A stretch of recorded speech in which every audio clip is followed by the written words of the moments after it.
Noon. The time is 2:05. This meeting for Finance Committee of November 13th, 2025 is hereby called to order. Will the clerk please call the roll? Alderman at Large Keith Larson. Here. Alderman Dan Barrero. Here.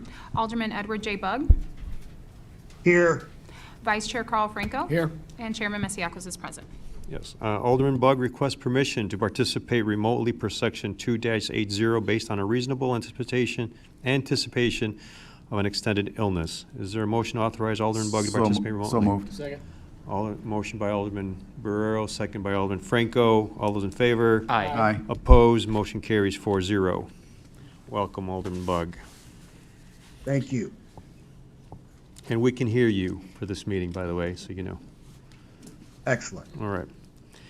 And if you feel that I've passed you up, please just give us a hoot, because I can't see. You're way off on the side on the screen for me. Okay. Okay. Clerk, can you please read the approval of the minutes? 25-0904, approval of the minutes from the Special Finance Committee meeting held on October 28th, 2025. So moved. 25. Second. Are we doing them all? If you don't mind, if we could do them all, if that's all right with the committee? All right, thank you so much. 25-0905, approval of the minutes from the Finance Committee meeting held on October 30th, 2025. 25-0920, approval of the minutes from the Special Finance Committee held on November 4th, 2025. And 25-0929, approval of the minutes from the Special Finance Committee meeting held on November 6th, 2025. So moved. Second. Motion by Alderman Franco, second by Alderman Dan Barrero. All those in favor? Aye. Aye. All opposed? Aye. 5-0. All right. Clerk, could you, do we have anyone here wishing to provide public comment? Yes, we do. Could you please read the rules of public comment? Pursuant to the Open Meetings Act, all persons shall be permitted an opportunity to address public officials under the rules established and recorded by the council. Under our rules, any person may address the Finance Committee for up to 3 minutes with a maximum of 30 minutes allotted for all public comment. No person other than the timekeeper or the chair for the purpose of maintaining order may interrupt a person recognized for public comment during his or her comments. Members of the Finance Committee shall not engage with nor respond to a speaker during the time set aside for public comment. Staff is directed to follow up with the members of the public with respect to any concerns raised during public comment. Okay. Clerk, could you please read the first name of the person to offer public comment? Ronald Rains. Mr. Rains, welcome. Good afternoon. Thank you. Here? Pick your side. Yep. And the green light will light up, and you'll have 3 minutes. Thank you. Good afternoon. Thank you for having me. My name is Ron Rains. I'm a professional actor and proud union member of Actors Equity Association and SAG-AFTRA. I've had the good fortune to be in many productions at the Paramount Theater, most recently in the musical Come From Away, which is the true story of how residents of a small town in Newfoundland, Canada, welcomed 7,000 airline passengers who were stranded there for 5 days when U.S. airspace was closed on September 11th. One night after our curtain call, as the audience was leaving the theater, a woman stood up and shouted, "I was in one of those planes, and we need to take care of each other." And that reaction is why I do theater. That woman was so moved she had to speak out. And today I am so moved, and I too must speak out. The Paramount is where citizens of Aurora can come to experience art with one another and agree that coming together and art is important and needed, especially in times like these. The mayor won his election by promising more art and more community and to continue supporting the Paramount Theater.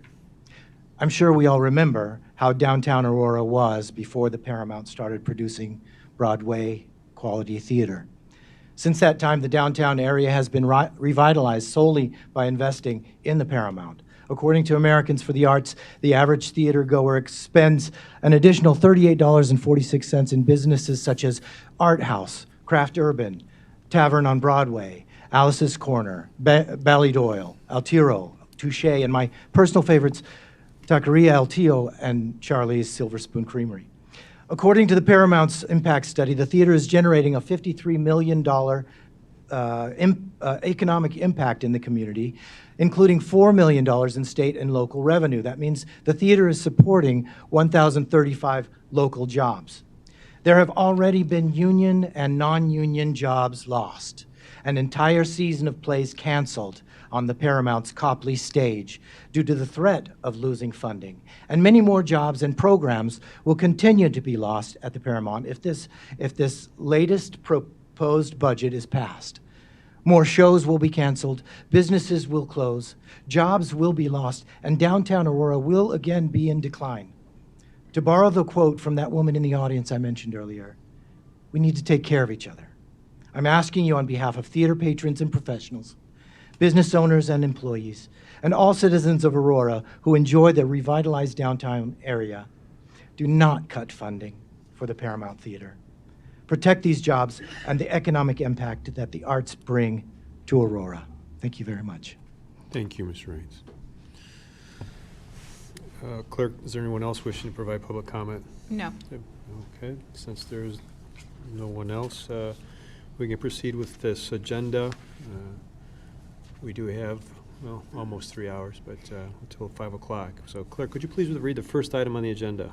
25-0924, an ordinance amending the Ward 6 budget for fiscal year 2025. Rich Jacobs, Chief of Staff, Office of Alderman.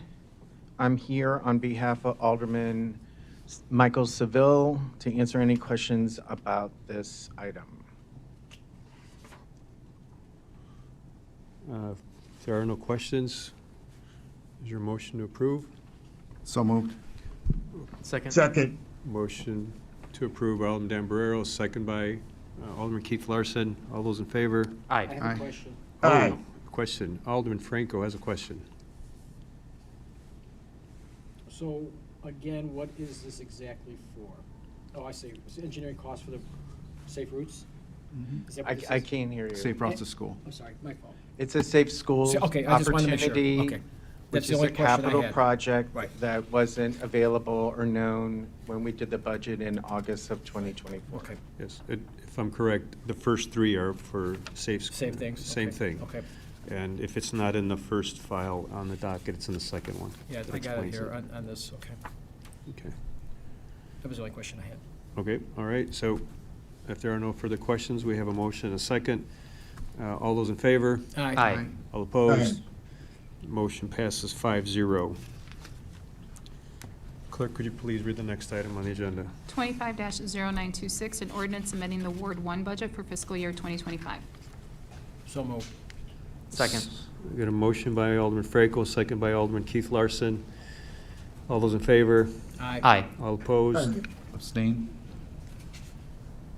Oh, I'm sorry, my apologies. You want to abstain, that's correct. Yes. One abstention. Alderman Ed Bug, how did you vote?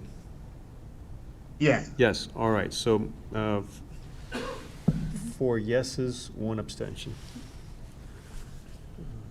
Clerk, could you please read the next item on the agenda? 25-0927, an ordinance amending the Ward 10 budget for fiscal year 2025. So moved. Motion by Alderman Franco, second by Alderman Ed Bug. If there are no questions, all those in favor? Aye. All opposed? Aye. Motion passes 5-0. Clerk, could you read the next item on the agenda? 25-0916, approval of a budget transfer for Ward 4 Storm Damage Grant Program. So moved. Second. Got a motion by Alderman Franco, second by Alderman Damborero. Any questions? No. And if there are no questions, all those in favor? Aye. All opposed? Motion passes 5-0. Clerk, could you please read the next item on the agenda? 25-0896, approval of a budget transfer from Alderwoman Schwartz-Babe. I have a question on this one. Is Chief Jacobs here? Can you come back to the podium? Chairman. I can present. My apologies. My apologies. We have Alderman Schwartz-Babe here herself. Yes, my apologies. Thank you, Chairman and the committee, for letting me present this one here, and thank you for approving the other amendment for safe route to school. This is just to cover the sponsorship for Paramount. For some reason, the documents on Legistar are not reflecting any of the updates.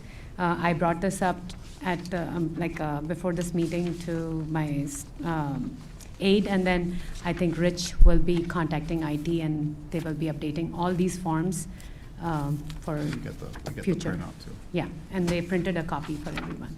So this is just to cover sponsorship for Paramount. Okay. So moved. And it's, Second. yeah, thank you. Chairman, Alderman Bug. of course, I cannot see the printed copy. What is the amount? $5,000. 5,000. Thank you. Welcome. Any other questions by the committee? If there are none, what is the will of the committee? Do we have a motion by? Oh, Alderman Franco. Second. Second by Alderman Dambrero. All those in favor? Aye. All those opposed? Motion passes 5-0. Thank you. I will say for all those who are here for the agenda item for the budget review on the police department budget, I guarantee you we're not going to be working as swiftly, so I have no fears. I'm trying to get to you as soon as possible because I know this is very important too for everybody here in this room, especially this committee. Clerk, could you please read the next item on the agenda? 25-0799, a resolution authorizing the appropriation and expenditure of MFT funds for snow removal operations in 2026 in an amount up to $1,399,600. Okay. Yes. Oh. okay. Good afternoon, Tim Widener with the Engineering Division. So we brought forward the actual contracts with the state and DuPage County previously. So this is essentially just a paperwork exercise with IDOT to use MFT funds. So moved. Second. Got a motion by Alderman Franco, a second by Alderman Dambrero. Any questions, further questions? Alderman Bug? Yes, thank you. Tim, just a general question on this. We had our first event a number of days ago. Many times our street division would put out a bulletin, at least to the administration and the aldermen, as to things that were happening as far as snow operations.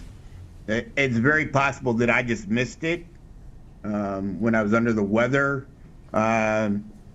Did that go out this week? And if not, what is the plan for it in the future? Good afternoon, Jason Bauer with the Department of Public Works. Yeah, we did not get one out for that event, and that was actually something we were talking about today with the Streets Division, is updating that list, because normally we will send it to the administration and a number of other departments, and then one of those departments that we send it to, we send that out to Rich Jacobs and he forwards it on, but it didn't go out to anybody. So we're refining that list, and that will be the same process moving forward, that it will go to the alderman's office and then get distributed from there. Okay, thank you. You're welcome. Do you have a question? Second. Oh, you had a second. You had the first. Alderman Franco has a motion to approve, a second by Alderman Dambrero. If there's no further questions or comments, all those in favor? Aye. All opposed? Motion passed 5-0. Thank you, Mr. Tim Weiner. Clerk, could you please read the next item on the agenda? 25-0821, a resolution authorizing the city to apply for a second $600,000 grant from the Illinois Department of Natural Resources Open Space Lands Acquisition and Development Program for improvements at Garfield Park. Good afternoon, Ian Wade with the Engineering Division. Good afternoon. So yeah, as mentioned in this memo, last year we did come to you to request permission to apply for, and we did successfully obtain a $600,000 matching funds grant from the DNR's OSLAD program for improvements to Garfield Park. As part of that process, we did do a few open houses, so we did gather community feedback on what some of the desired amenities were at that park. And we have provided that information to our selected design consultant, whom we also brought that contract forward and did do a qualifications-based selection to bring them on board. Upland Design is the name of that firm. We did kind of, however, put them on a bit of a pause, just pending determination of what the final overall budget would be for this project, and then also obviously whether or not we're going to get this second round of funding. So where we ended up landing, as you may see in the proposed 2026 budget, we do have allocated the $1.2 million necessary to front fund the entire portion for this grant, of which obviously will be reimbursed half of that. So as long as that goes through and stays on track, we will at least be doing the amenities described in the memo here as part of that first phase. If we are able to get permission to apply for and indeed secure a second round of funding, it would essentially be able to double our budget from 1.2 to 2.4 million in total improvements for this park, which much like the grant would be staggered over 2 years. We did ask for, and it does show, an additional 1.2 million in the 5-year CIP plan for 2027. So we will be moving forward, looking to construct the first portion next year, and if we get this second round of grant, we can do another round as described in the memo. So with that, I'll be happy to answer any questions. Alderman Burr, I'm sure you have a question or two. Yeah, Chairman, I'm going to hold my questions for the budget meeting when we discuss capital projects, Okay. because I have no problem authorizing, to go apply for the grant, but I'd like to discuss it more in more detail when we get to the capital projects in Sure, the all right, budget. all right. I just figured naturally you want to say something, that's all. That's why Well, no, I looked at just your wanted question. to Not let you picking know, on you. I'll be asking questions at the, All right. later on during the budget, next budget round of Okay. budget meetings. Anyone else have a question? So moved. I do, Chairman. Alderman Bug. Maybe I'm going to push forward on what you were thinking, Alderman Barrero. If we held off on this, because it is a $600,000 match, would we have the opportunity to apply in 2027 for 2028? Yes, I believe this is an annual grant program, so I don't know that our chances would be any better or worse in subsequent years, but yeah, I believe they do offer, this is the maximum for this grant, and it is an annual grant, so yes. Barring some sort of change in appropriations or opportunities, at this point, yes. Okay. And maybe my follow-up question is for the mayor's office.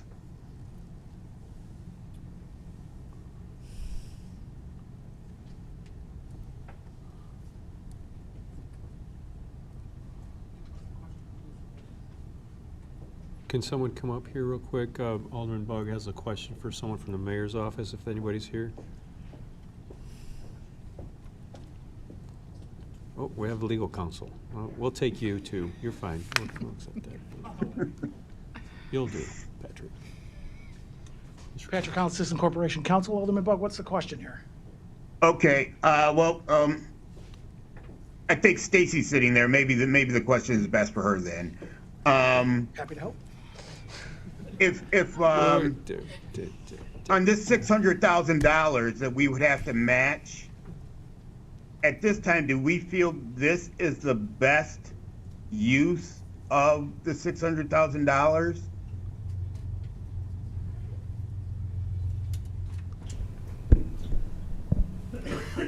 Stacy Peterson, Chief Financial Officer.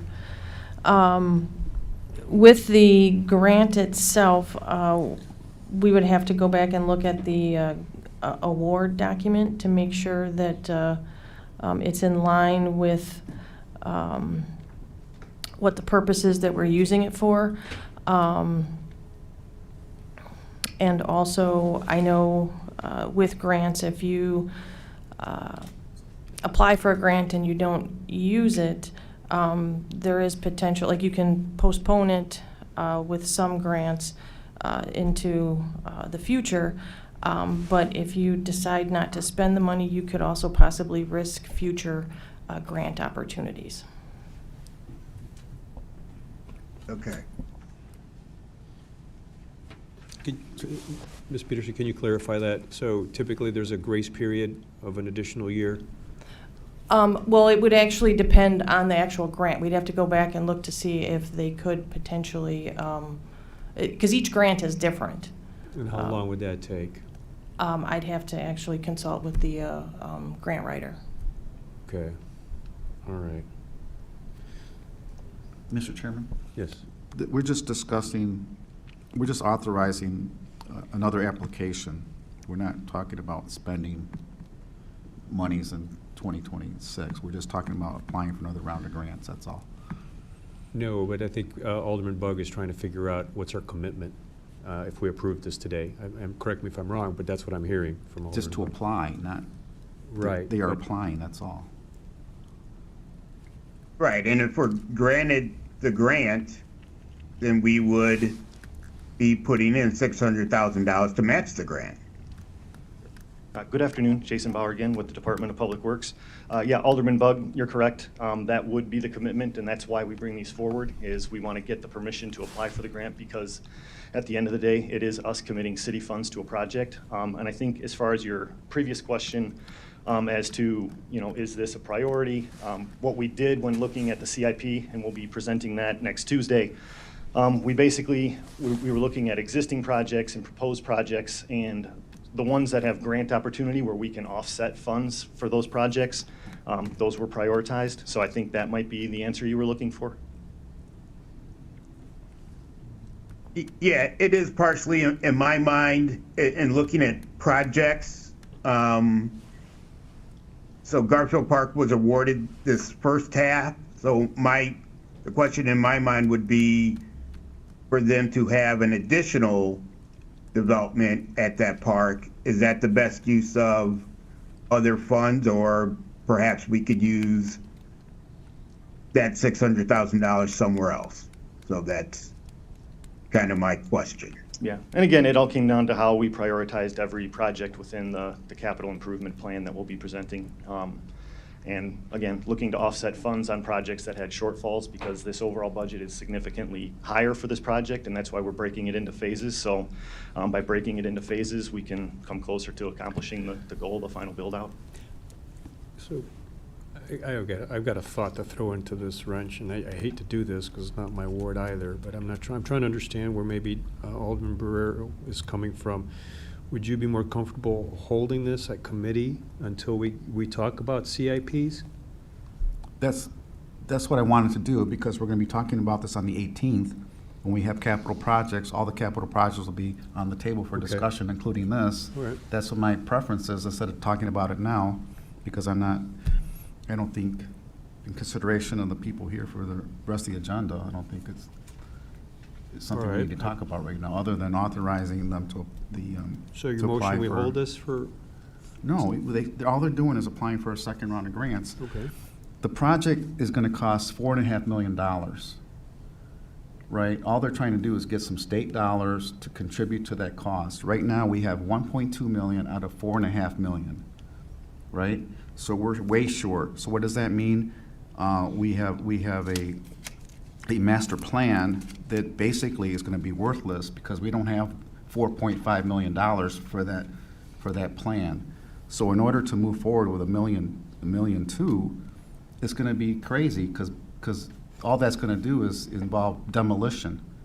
There's gonna be nothing left. That's what that 1.2 is gonna get you.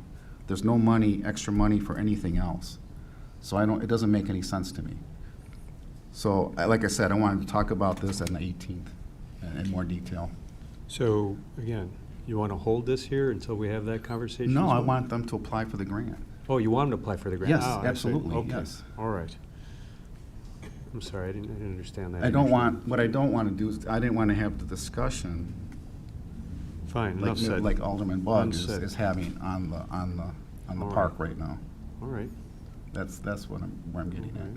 So we have a motion from Alderman Franco to approve? I presume? Yeah, but because of the discussion, I have a new question. If we say yes to applying for the grant, next week we go to capital project, we say, you know what, we don't really want to do, we want to put in the back burner, what happens to that approval for the grant? We just say, we're taking it off the table? Approving it today is fine, but you're not going to do anything between now and the 18th. Are you paperwork-wise, or are we like, it's there, But if we say no to the project, then don't go through with it. That's a timing thing, I would imagine, right? Yeah, and speaking to what Stacy said about how we do jeopardize eligibility for future grant opportunities if we do accept a grant and then back out of it, I'd say that would be mostly applicable to those that we accept and execute. So I'd say if we were to apply for it, then something were to happen with the project budget to where we were no longer in a position to accept it, I don't think it would be quite as damaging to our future ability to apply for and get grants if we were to go ahead and get that application in and then make that determination before we actually execute the grant. We did go ahead and execute the grant last year, so what she described on the hook of sorts, we'd be inclined to try to make it go with that first 1.2 that we received last year. However, with this subsequent round, the application getting in wouldn't necessarily obligate us to the extent that accepting it did on the first round.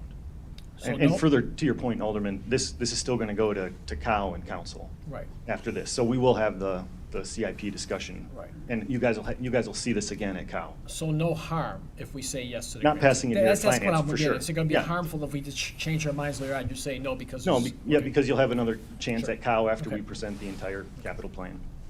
So my motion remains so moved. All right, so I have a motion from Alderman Franco. Do I have a second? Second. A second by Alderman Dan Barrero. Any further questions? Consideration? All right. All those in favor? Aye. All opposed?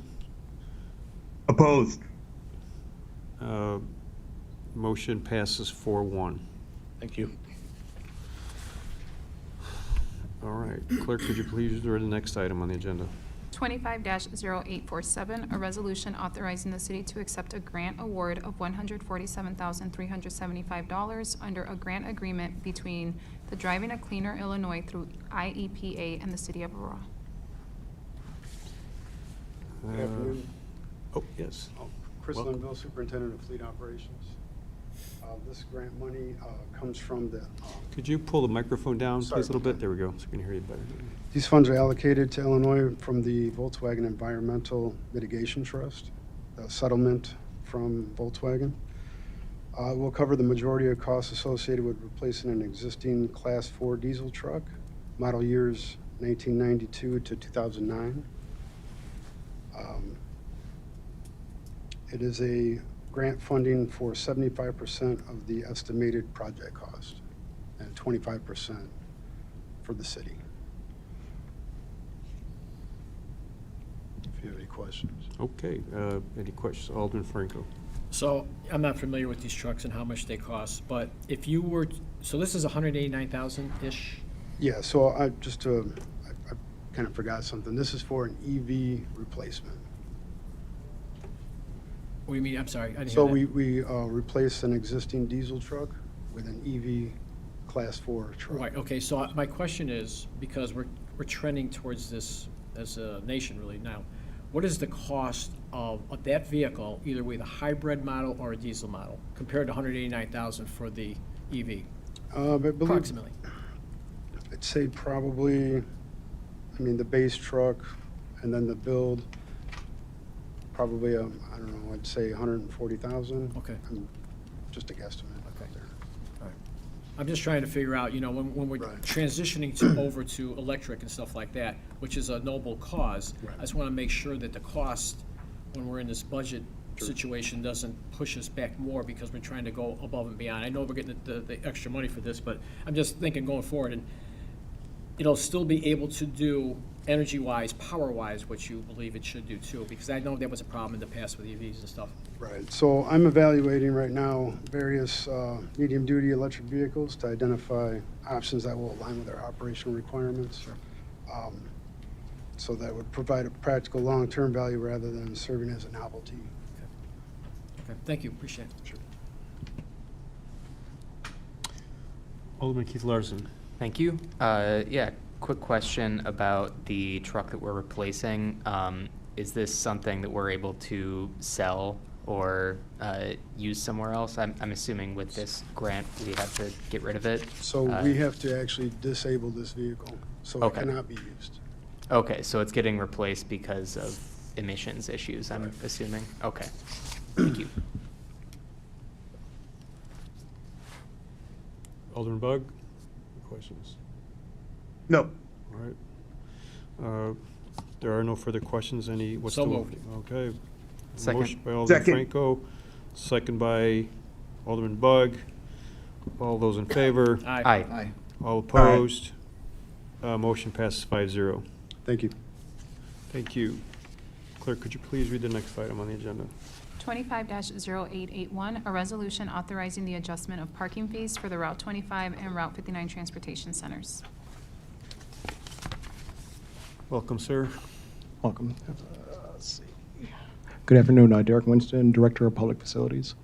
So the city has 2 transit stations within its borders, Route 25 and Route 59, and which is responsible for the maintenance.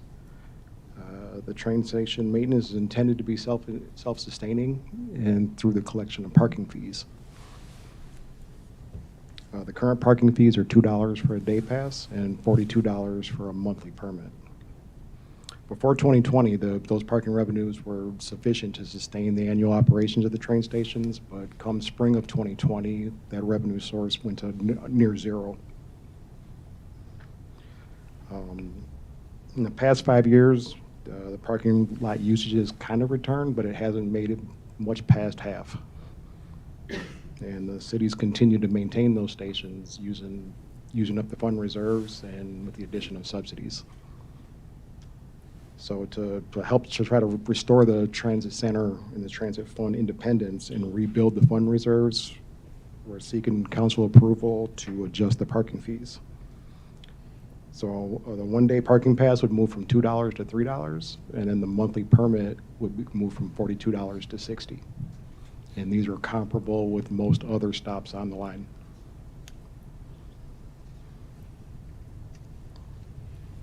And I'll take any questions. Were our fees comparable when we approved them in 2015 as well?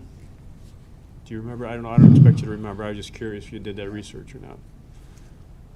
I think they were close. I think it just in recent years, the other stops on the lines have increased theirs. Okay. Yeah, it's been 10 years, you said, since on our legislation. Any questions from the committee? Alderman Barrero. Yes, Chairman, my question is, how does that, on the 59 side, how does that compare to Naperville, since that's more of a, competitor probably? Is it? Right, so Naperville is currently at $3, so it Okay, would bring so- us right on line with them. Okay, that sounds good. My second question is, how are we doing with special events? Of that? Is that going to this fund? Yes. So like, for instance, like last year, I think we came in just under 400,000 for the Chris Crendel market. And that definitely assisted, but we still require subsidies. Mm-hmm. Okay, sounds good.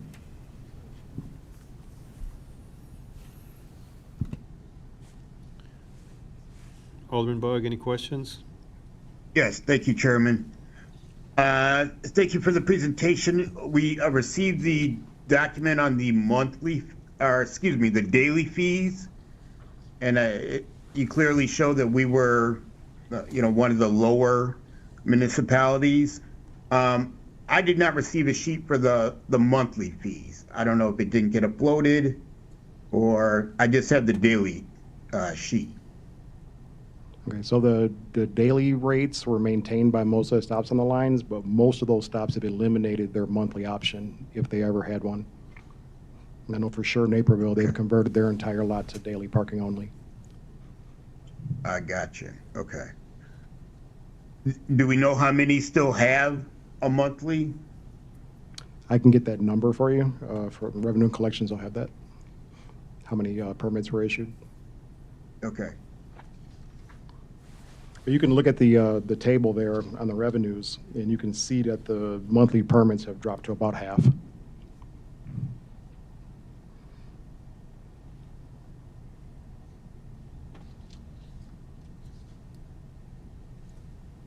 Okay, yeah, I just wanted, see what the other municipalities are doing regarding monthly. Because we're definitely in line for the daily. But I guess if you ask someone, $2 or $3 for the day, okay, I can make that work. $42 to $60, you know, in some people's mind, that's quite a bit of a jump. Yeah, although, you know, ratio-wise, it's about the same, but,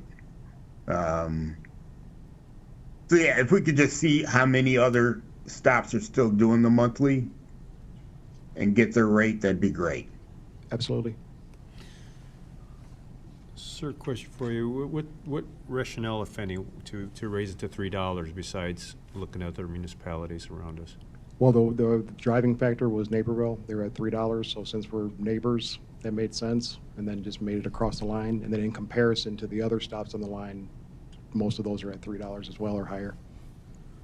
The reality of somebody coming from Naperville to park here for $2 or $2.50 is probably slim to none, right?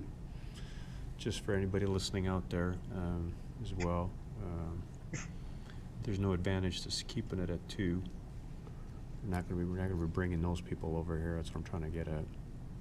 Those are commuters. Okay. What's the will of the committee? So moved. Motion to approve by Alderman Franco. Second. Second by Alderman Keith Larson. If there is no further discussion, all those in favor? Aye. Aye. All opposed? Motion carries 5-0. Thank you very much, sir. Thank you. Clerk, could you please read the next item on the agenda? 25-0882, a resolution authorizing the execution of an intergovernmental agreement with the Village of Montgomery and the appropriation of $200,000 of MFT funds for the Douglas Avenue resurfacing project. Good afternoon, Tim Widener with the Engineering Division. So this is another federally funded resurfacing project. We decided to apply with Montgomery, do a joint project, just because we got more points during the application and probably helped us get funding. So since majority of the project, approximately 79% is in Montgomery, they're going to take the lead, and then we'll reimburse them for costs associated with this. They are going to use an engineer that they selected via QBS Engineering Enterprises to do the work. We'll be involved as well doing QC and stuff on our end. So we think we're going to get more Fed funds for construction. We won't know until spring, probably March, April. So the 200,000 is kind of the worst case scenario. We think we'll come in more like 100,000. Can I answer any questions? So moved. Second. Motion by Alderman Dan Barrero, second by Alderman Ed Bugg. Any questions or comments? Hearing none. All those in favor? Aye. Aye. All opposed? Motion carries 5-0. Thank you very much, Mr. Widener. Again. Clerk, could you please read the next item?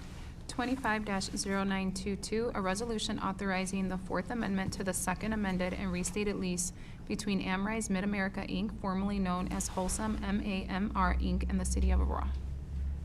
Good afternoon, Jason Bauer again with the Department of Public Works. So this is looking to extend a lease for 2 more years. The current lease expires at the end of 2025, so we want to get this in place before that occurs.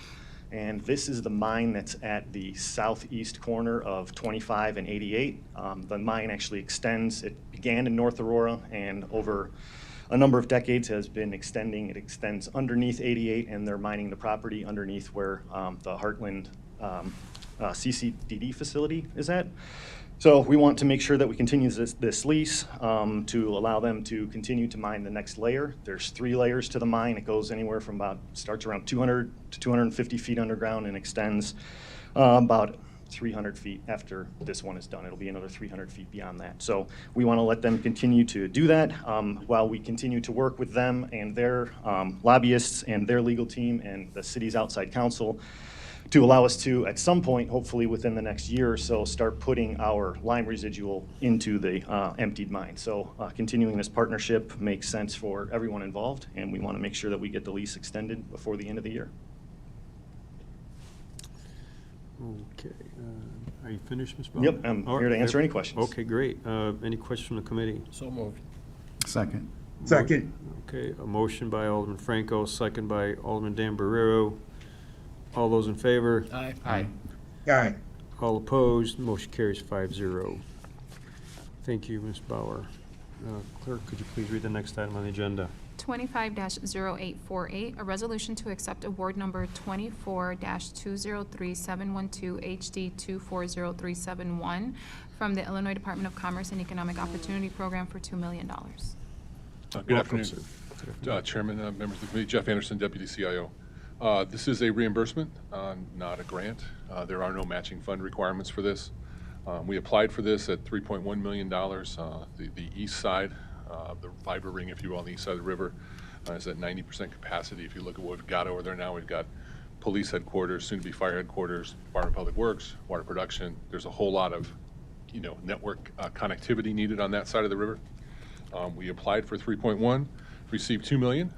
What we're looking to do here is have a more resilient and redundant network. So have it be a little more self-healing, if you will. There is an MWBE component to this, which we'll comply to. And after this was approved and slated for today's agenda, further communication with the finance group, we're going to reclassify this as a CIP. So you'll see that when it comes to CFW. I have a question for you. Yes, sir. I got bells ringing in my head. It has to be spent with technology? Yes, sir. This is specifically through the DCOE. This is a fiber grant. We have through the end of 2027 to complete the work. Okay, and my next question is to Ms. Peterson. Has this been included into the projections for IT in this budget hearing session for next year? This will actually be a late change to the budget, and it will be in the capital account. It will not be in the general fund. It's going to be in which account? A capital fund 340. Okay.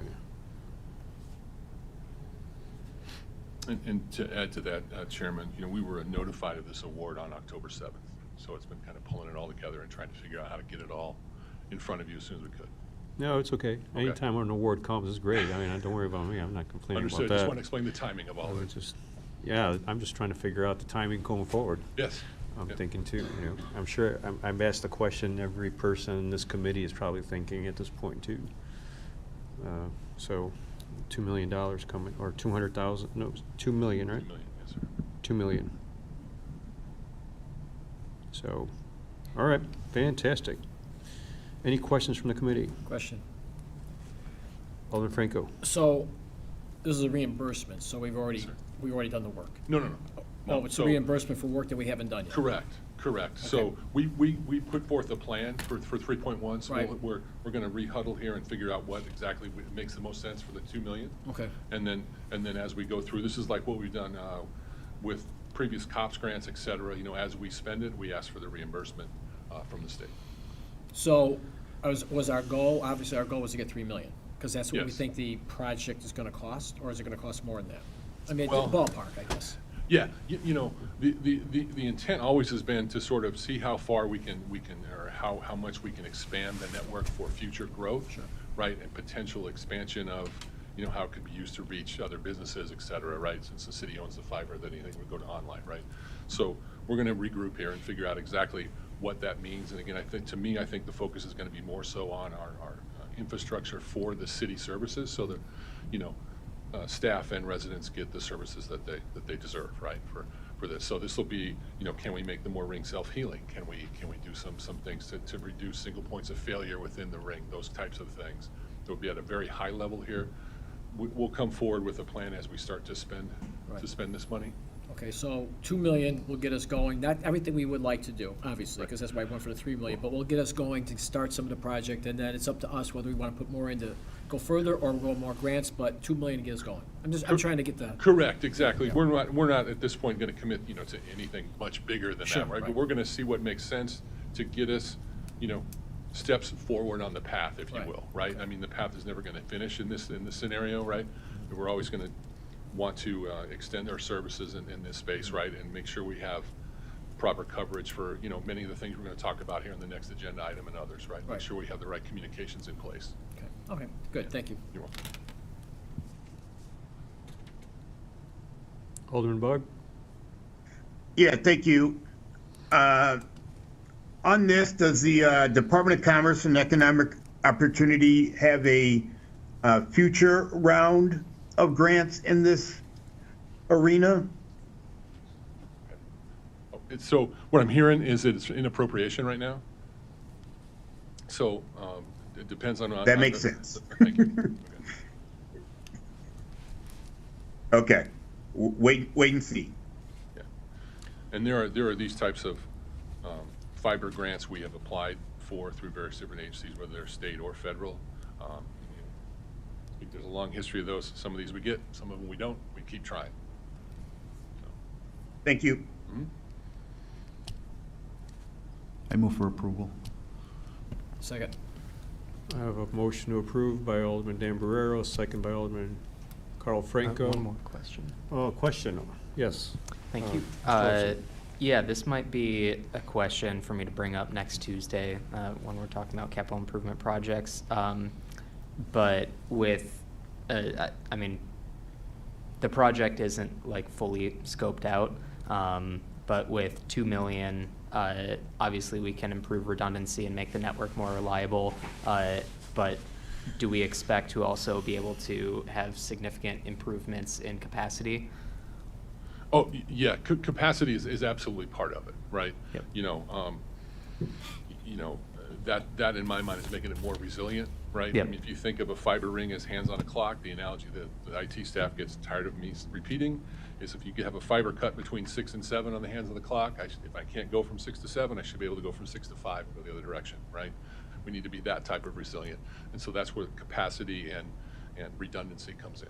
Mm-hmm. Okay. Yeah, and then being able to open up opportunities for new clients will be big. So Yeah, and that again, we need to kind of replan here as to exactly what we think that'll be.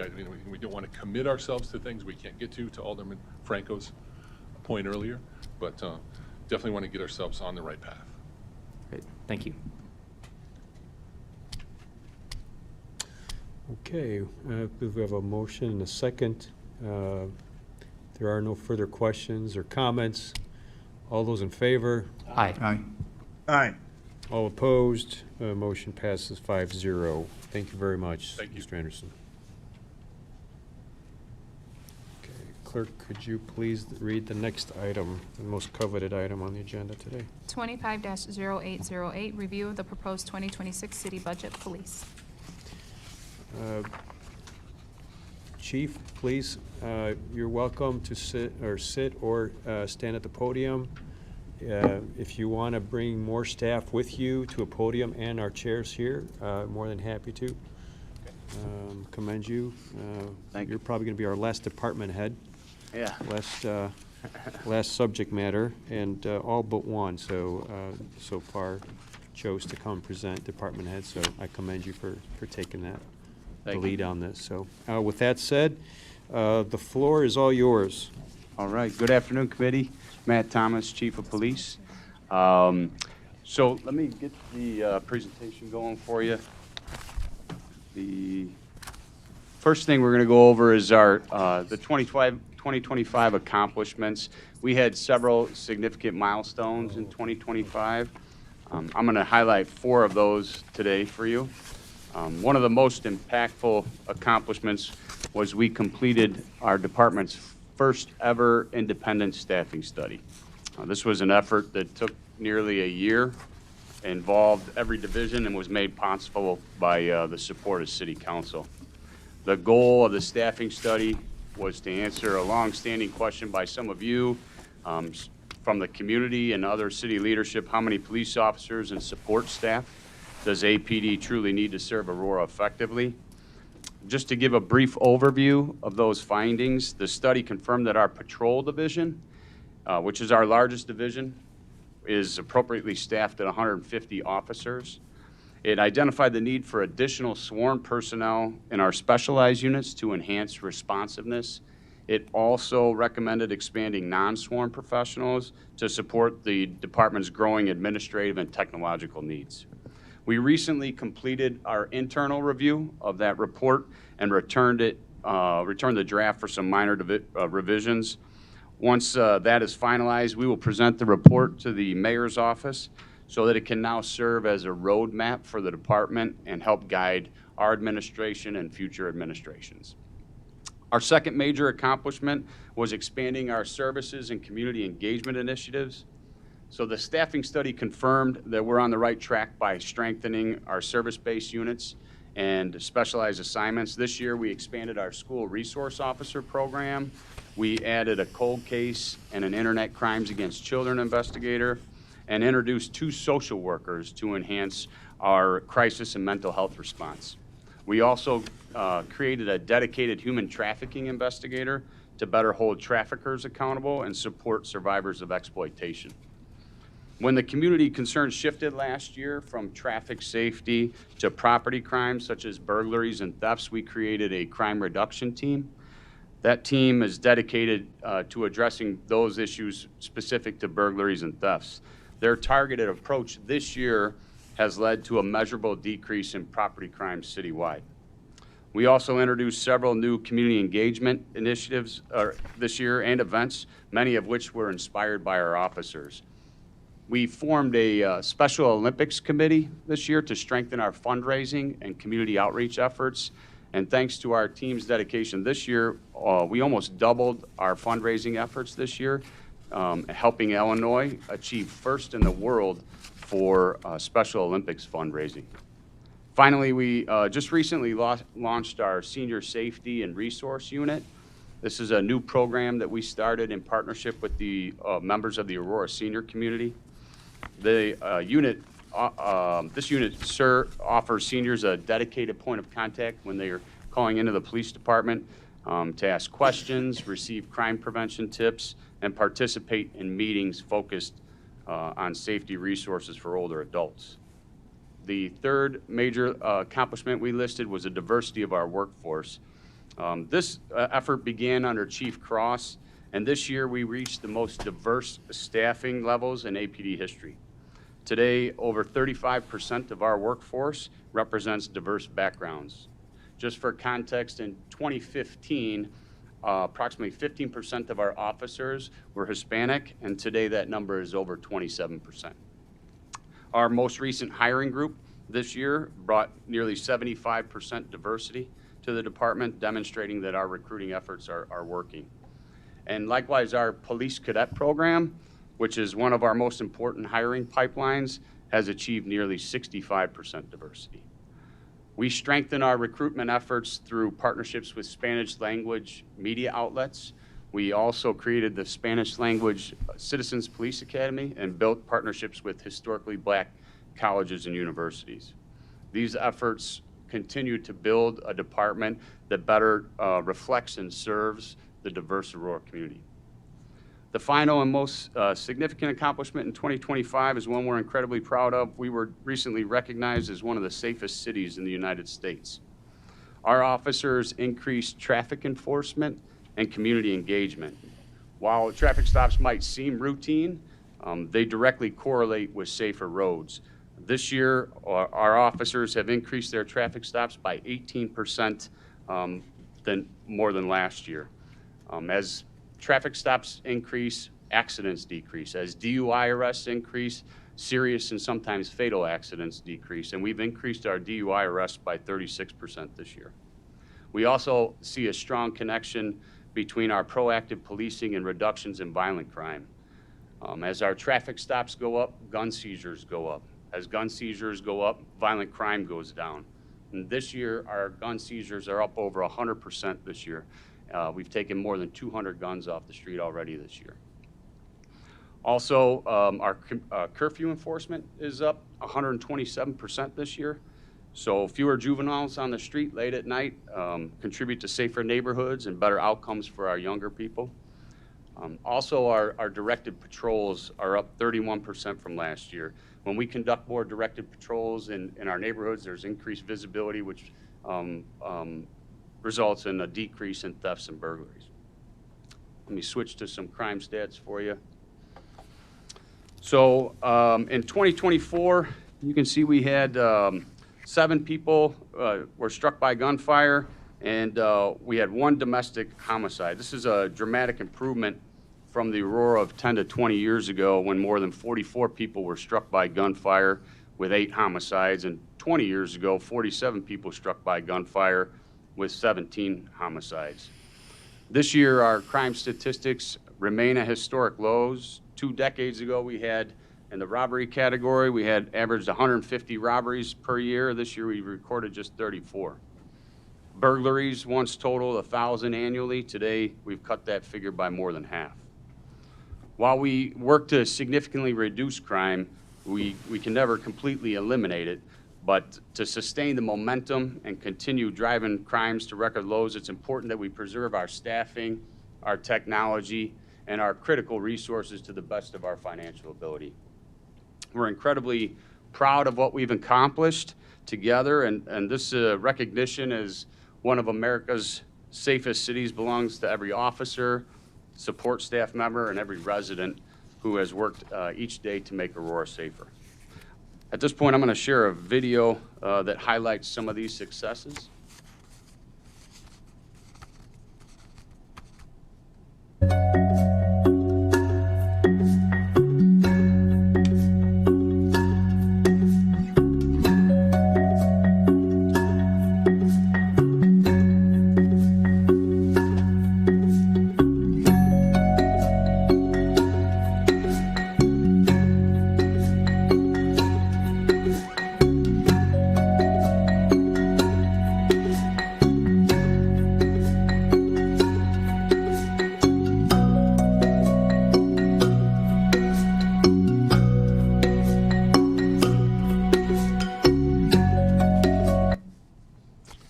So I think an important takeaway from that report was that Aurora ranked 17th out of 182 major cities across the United States in home and community safety. I'll now switch to our goals for 2026. So while some of the operational and personnel reductions in 2026 are going to present challenges, our foremost responsibility remains unchanged, which is to keep the people of Aurora safe and deliver services that enhance the quality of life. To support this mission, we've established 4 goals for 2026. The first is to continue to prioritize core police services, crime prevention, and a visible presence in neighborhoods. Our commitment is to deploy resources strategically, preserve critical functions and services, and uphold public trust and safety. Our second goal is to retain and develop our workforce. Aurora has traditionally been known as a destination department, attracting and retaining top talent from all over due to our strong support systems like you all, our professional culture, and our high standards. So while our training budget has been reduced, we will ensure our officers and professional staff receive all mandated certifications. We're going to expand in-service training and on-duty training opportunities, and we'll continue building career development pathways to support retention. The city has invested heavily in training our personnel, and we're committed to supporting that investment to develop our workforce. Our third goal is to continue modernizing technology and improve operational efficiency to the best of our financial ability. We have recently selected and began the transition to a new computer-aided dispatch and records management system. This will replace our outdated, underperforming system and will increase efficiency throughout the department. In 2026, that transition will continue as data is migrated into our new system. Settings are going to be customized to our needs, and testing and training will begin on the new system. This will greatly improve our informational sharing efforts and provide greater efficiency in report writing, evidence collection, and 911 dispatching efforts. Our fourth goal for the 2026 budget is to strengthen and further formalize our community feedback systems. Some of you may have seen at your ward meetings, we've recently implemented the QR codes at your ward meetings.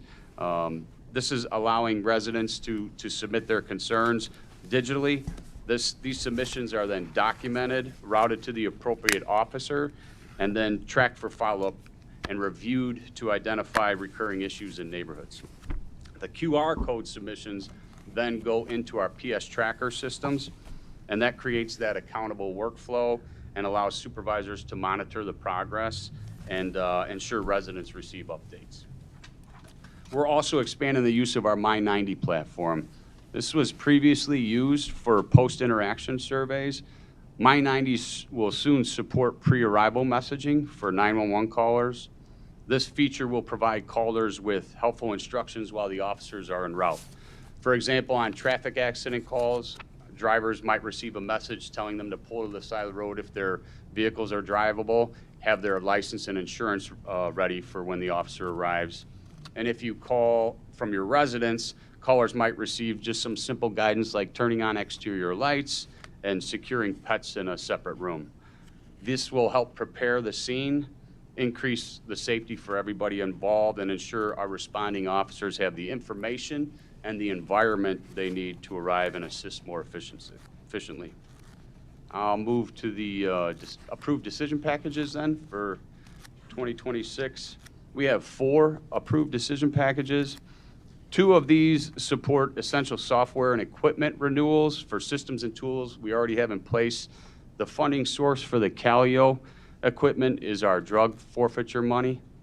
The 3rd package provides an additional software bundle and licensing to expand our to support our expanded digital forensic unit.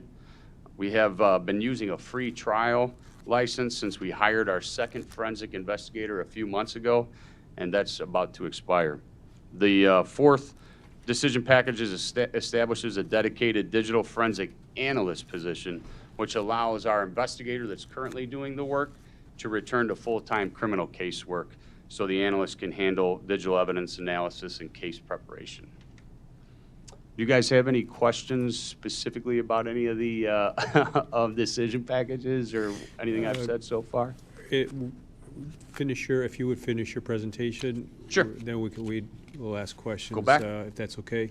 Okay, I'm going to turn We're it here over. for a while, yeah. So. Okay. I'm going to ask the chief to work the remote control for me. There you go. Steve Stemmet, Deputy Chief of Police. I'm going to dive into the actual budget itself. On this next slide, you can see, if you focus on the last few columns there, the percent change from the 25 to the 26 budget itself. I'd like to just point out a few things on this slide. You'll see on the top row there that represents our salaries and some other financial benefits. That's an increase of 2.11% overall. You're going to see the 2 major increases on here are represented under the 20 accounts for employee benefits. That represents such thing as health insurance coverages, pension contributions, workers' compensation, insurance and claims, I believe, and that's increasing 15.07% overall. The next major increase is going to be down in the 40 accounts. That again represents some liability insurance and some other items, and there's an increase in that bucket by 52.36%. And these figures, I'm sure you've all heard Dr. Caputo explain in his professional opinion that those have been historically underfunded, and now these jumps in funding in those categories represent the city bringing those back up to where they feel they should be. Overall, taking into account those 2 huge increases, you'll see at the bottom our overall 2026 budget goes up by roughly 7%, a little over 7%. I should note one important thing though. In our budget, that 7% increase and that $104 million figure also represents approximately $7.16 million in revenue accounts that are tied to our budget, so it's not actual spending that we're doing that is not tied to revenue that we're generating. So I can switch to the next slide. I've grouped our decrements into 3 basic categories, from the least impactful to the most serious. The bullet points do not represent all of the things being decremented out of our budget that I've placed into these groups. Just to summarize the first couple here, this overtime holiday budget line duplication of $600,000, that was an item that was in our budget for the last few years. It was not spent. That holiday pay and some overtime cost was actually being attributed to our salary line item. So that $600,000 is being totally eliminated from our budget. Some of the other big items in this category, obviously, and I'll get to in a couple more slides, we are going to have a decrease in personnel, a decrease in training, and we feel that that and some other measures that we're going to take will help us decrease the amount of money that we spend in fuel as well.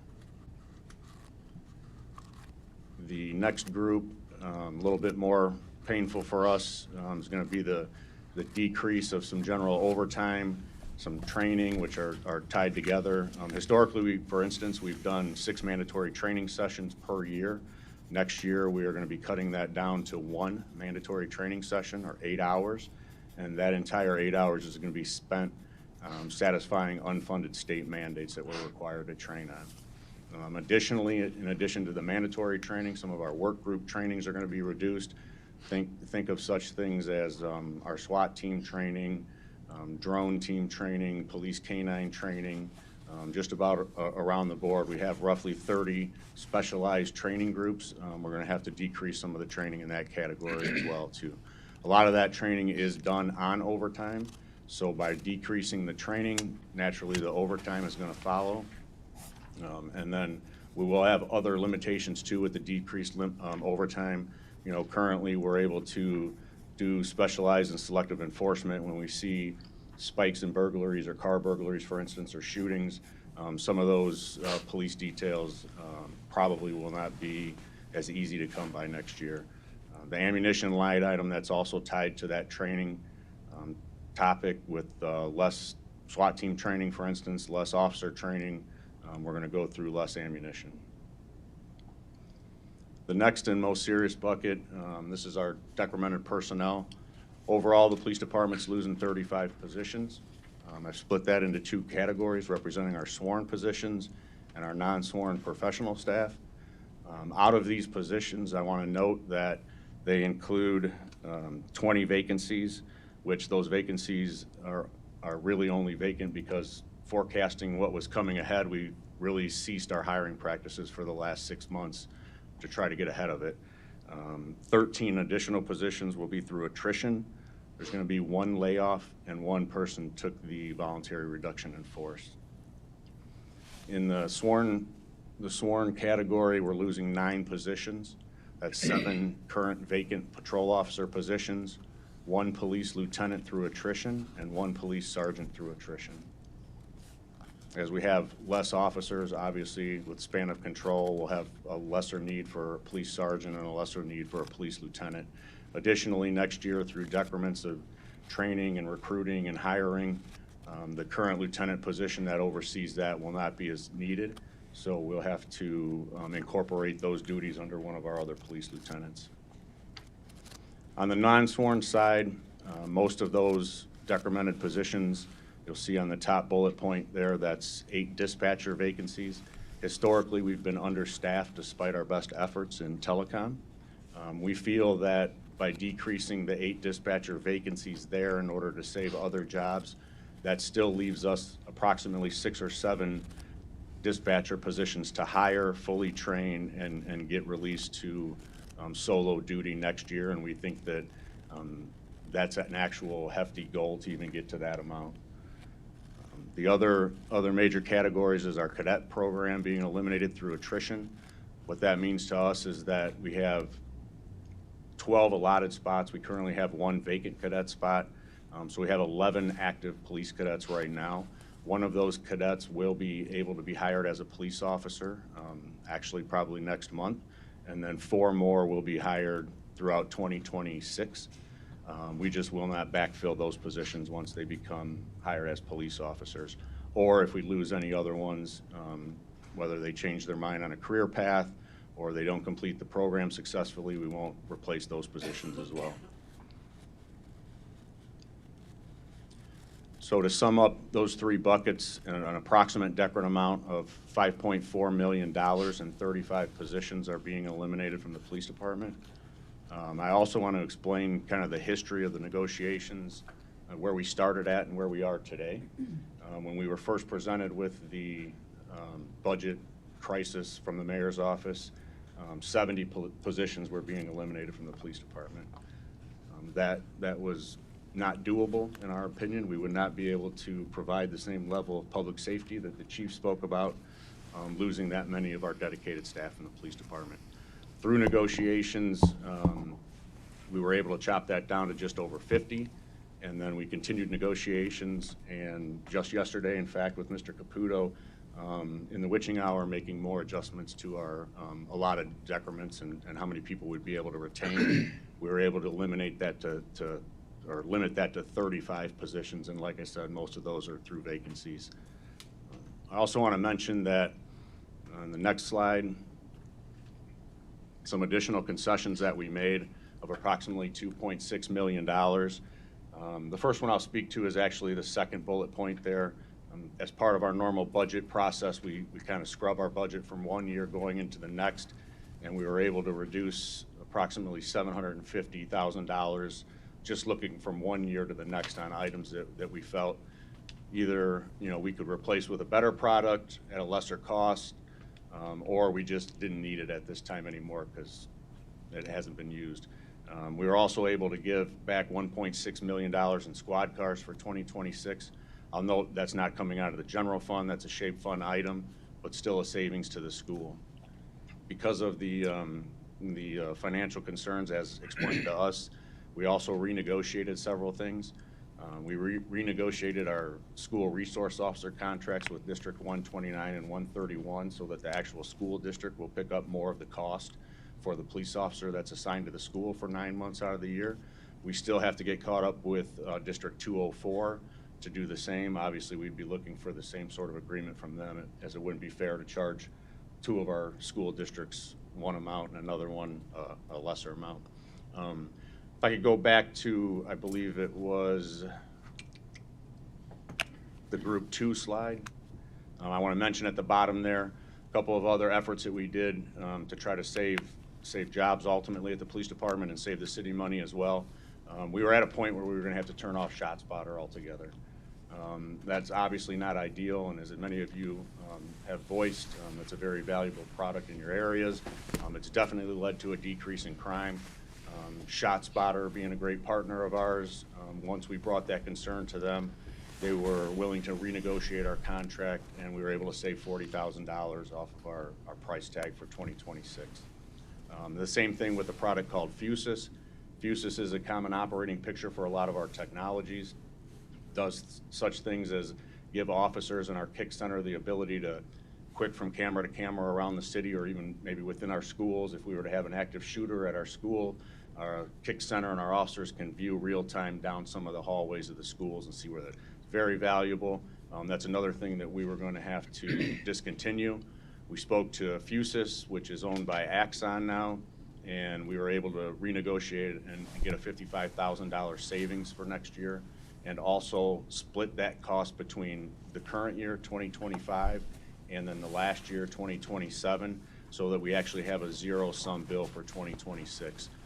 We were able to find, through some of our current cutbacks and savings for this year, anticipating this problem, we were able to find budget money for 2025 to pay that total for Fusus this year, and then next year not have to pay anything.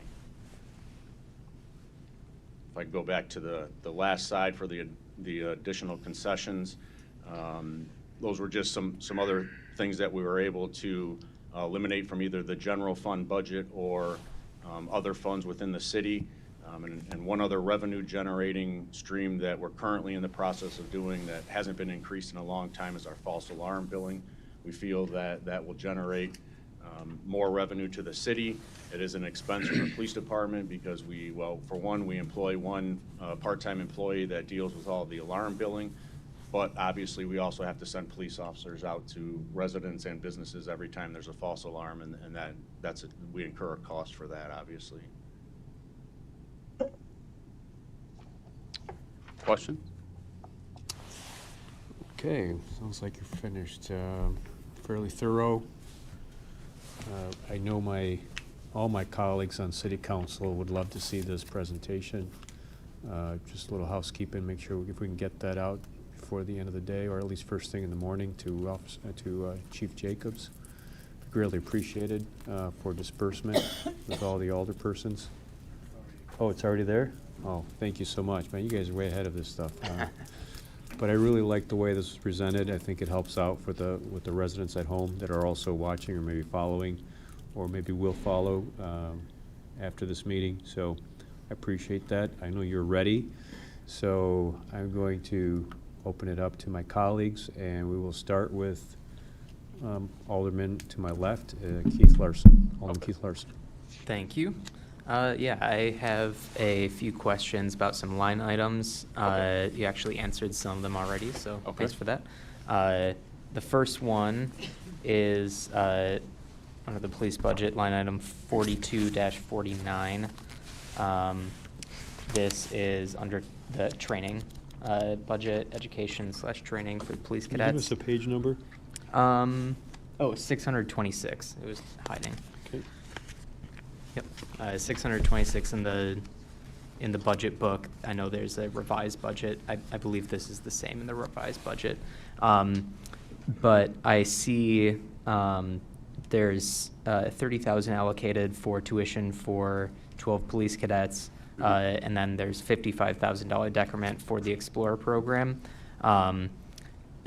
But the police cadets program has also been decremented. I see 0 positions in there. Is this 30,000 still going to be spent on this? Sure. I think a portion of it will because our cadets are being eliminated through attrition. Right. So it may not be that full amount, but, you know, throughout all of 2026, we're going to have, you know, we'll lose a few, I believe, in April. And then the second group is due to become police officers in December. So primarily for all of 2026, they'll be in college. So I think a good chunk of that will be used, yes. Okay, thank you. My next question, if we skip forward to, looks like page 634, line item 61-24, prisoner care.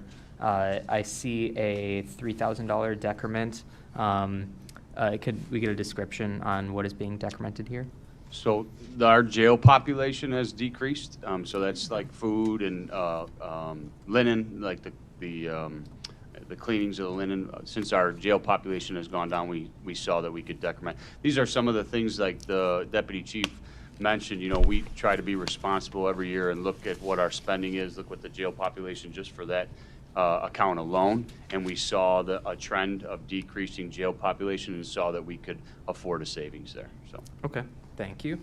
And one more question, skipping ahead to page 640 under the 911 call center. Looking at the overtime budget, well, it looks like over the past few years it's been pretty high and we're already over budget for 2025, and it looks like the overtime budget's the same in 2026 while the staff is going down. So I'm guessing that's a little ambitious, or is there a reason that overtime budget is the same? I imagine it's not easy to project exactly how much that'll be, but. yeah, we recently entered into an agreement where our lead operators can offer some coverage as well. So that offered us a savings for the overtime. So, you know, appreciate the union working with us on that because they understood some of the, you know, the challenges we were up against. So. All right, that's all I have for now. Thank you. Okay, I'll go to the other side. Alderman Dan Barrero. Yes. I got a lot of questions, but I'm just going to ask a couple. So the cadet program, my understanding is we started that in like 1971? Yeah. Continuously? Yes. And out of that program, we've had some people rise up through the ranks and even become chief. Yes, sir. So my question is, can that program be pared down, you know, to like 50% or 25% to keep it going, and not have a break in that tradition? Is it something that can be done at a smaller scale? I think by the concessions that the mayor's office made to do it through attrition, essentially that's what we'll be doing, Alderman. Next year, we have 11 currently with 1 vacancy, and then through the end of 2026, we'll transition 5 additional cadets to police officers. So those 5 with the 1 vacancy, 6, that's 50% of our 12 allotted cadets. We're hoping that, like a lot of these items, training, for instance, I'll use as an example. I don't think anybody in the city wants a lesser trained police department. That's not good for anyone.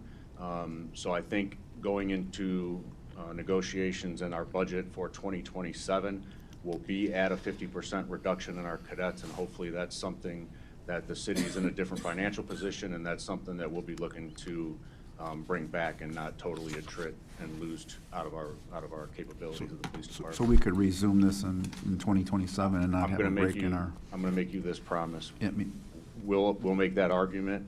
We'll see what sort of financial positions the city's in at that point and see what we can do next year. So we're just ramping down in 26. We're not totally eliminating the cadet program? By eliminating them through attrition, the only way that they're going to be lost through attrition is if they become 21 years old and become a police officer, or they change their mind and it's not for them. So throughout 2026, at that point, at the end of 2026, we should still have six police cadets working for the police department. Okay. My other question has to do more with the community in mind, right? So in your presentation, you had some information regarding the crime statistics and how the police department has continued to drive those numbers down. And you know, a lot of us aldermen go to a lot of meetings, and we get to see the updates on a monthly basis by area, and there's not a lot going on. I can certainly say that for Ward 1, not a lot to get excited about. You know, sometimes attendance is low because people are happy; they're not concerned about crime. Fortunately, we still get people to come out because they are engaged and want to know what's going on in their neighborhood. So my question is, what do we say to the public with these cuts? What can they expect for 2026? And with these decrements, how will that impact their quality of life, you know, response to calls, the trends that we've been seeing with crime? Is there any way to gauge that? Are there any concerns with these decrements? So I think, you know, there's two parts to the decrement that that the deputy chief talked about: the personnel and then the technology, equipment, training. You know, all of these cuts we're hoping will be temporary, right? That's what you know, we believe our mission is one of the most important missions for city government and you know, public safety and services. I think what we'll have to do, you know, is we're going to have to slow down the modernizing of our technology. We've been on a really good track. You know, ShotSpotter we talked about, Fusus, some of the technology that's out there right now has really aided us in our situational awareness. It's helped us with our investigative capabilities. We're going to have to just slow that process down next year. I think the staff, you know, we're going to have to share responsibilities and you know, make some workload adjustments with some of the decremented positions, as like the lieutenant and and the sergeant and the officers. You know, so there would be a decreased, a reduced capacity for, you know, specializing investigations. Like I mentioned, you know, we did a good job being responsive. You know, many of our positions, you know, over the last few years as we came to city council and asked for more officers, we didn't just throw them in squad cars and send them out there. They were very purpose-driven or demand-driven. You know, what I mean by that is, you know, purpose-driven, we had they brought a lot of value to the police department, the CIU unit. You know, that was a unit that brought a lot of value. We're going to be able to keep that unit. You know, the school resource officers, very purpose-driven. Demand-driven, more so from like mandates, police reform. You know, the government, there's some legislation for the body-worn cameras. We had to employ more non-sworn for that. So I think, you know, we will maintain this. We're going to do our part and help out in this financial, you know, crisis. But we're hoping that we only have to manage this for the short term for next year, and you know, and keep our core services for the community. If I could just add to Alderman Barrero, I think your question as it relates to what do we tell the citizens, right? For those of us that have been around Aurora for our whole life, I could say personally I've been here since 1972. Been working in this capacity with the police department for almost 30 years. those of us that have been around Aurora forever, essentially, and I know a lot of you have as well, we remember what crime was like, right? We showed a few stats that went back to 2014, but if we were to go even further back, it was much uglier, right? We remember the days of almost 30 homicides, nearly 400 people getting hit by bullets every year. To get to a point where we were last year with one domestic-related homicide, which, by the way, that murderer was just convicted this week, and only 7 people struck by bullets last year. That's not something that the Aurora Police Department is willing to reverse, no matter what financial condition we're in. And I think the way that we get through this is by the extreme dedication and hard work of all of our police officers and our non-sworn professional staff. No matter what we're faced with, we know that we've got the men and the women under our roof to do everything that they can do to keep crime where it is, and that's at historic lows. And unfortunately, that does take support, right? It takes your support, it takes the support of the city as a whole, and it takes finances. So hopefully next year the city's in a different financial place and we can resume the same quality of public safety that we've been providing to Aurora for decades. So out of everything, is there anything in particular that you would be concerned about? I mean, it sounds like you guys are ready to weather the storm, but is there any particular thing that might be a concern more than any other thing? I think the positions at the police department, all of them have value and they're all incredibly important. I mean, the sworn officer position obviously is the most critical for us. It takes the longest time to recruit, hire, train. It has the highest turnover, right? Sometimes officers don't make it through training. We have officers retire every year. It costs the most to train them. And then when they're trained up, they have a lot of value because they can go in many different directions within the police department. So, anytime we're losing sworn officers, that's our core mission, public safety and services. So they are directly related to our core mission. So, I mean, that's a concern, but again, I think, if we're able to sustain this temporarily just this year, that's something that we've, committed to doing. So. No further questions at this time. I was going to bounce off that question from Alderman Barrero on page 638 on your E11 center. Mm-hmm. E911 center. Telecommunications operator 1.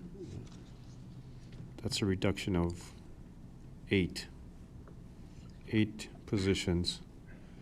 When I first came in, telecommunications operators were a challenge 13 years ago. What would that mean for telecommunications going back? Because I'm also preaching to my community, besides 311, what we've learned also in these community meetings is 256, 5,000, non-emergency as well. Mm-hmm. So what does that mean? I mean, that's a high-stress job, right? Are we putting more strain on our telecommunication operators at this point? Are we going to be expecting more of them as well? So, be left? Well, like the deputy chief mentioned, we have some challenges with just filling the 33 spots. I think you just mentioned 13 years ago, you were aware of this challenge, staffing it. It hasn't been fully staffed for at least that long, right? Okay. Over a decade. I think the challenge is you touched on, it's an extremely difficult job. It's high stress and it's very difficult to get through the training. Is not easy. We're very lucky, fortunate to have the trained professional staff in our dispatch center, but it takes a lot of time through recruitment, the hiring, and then the training process.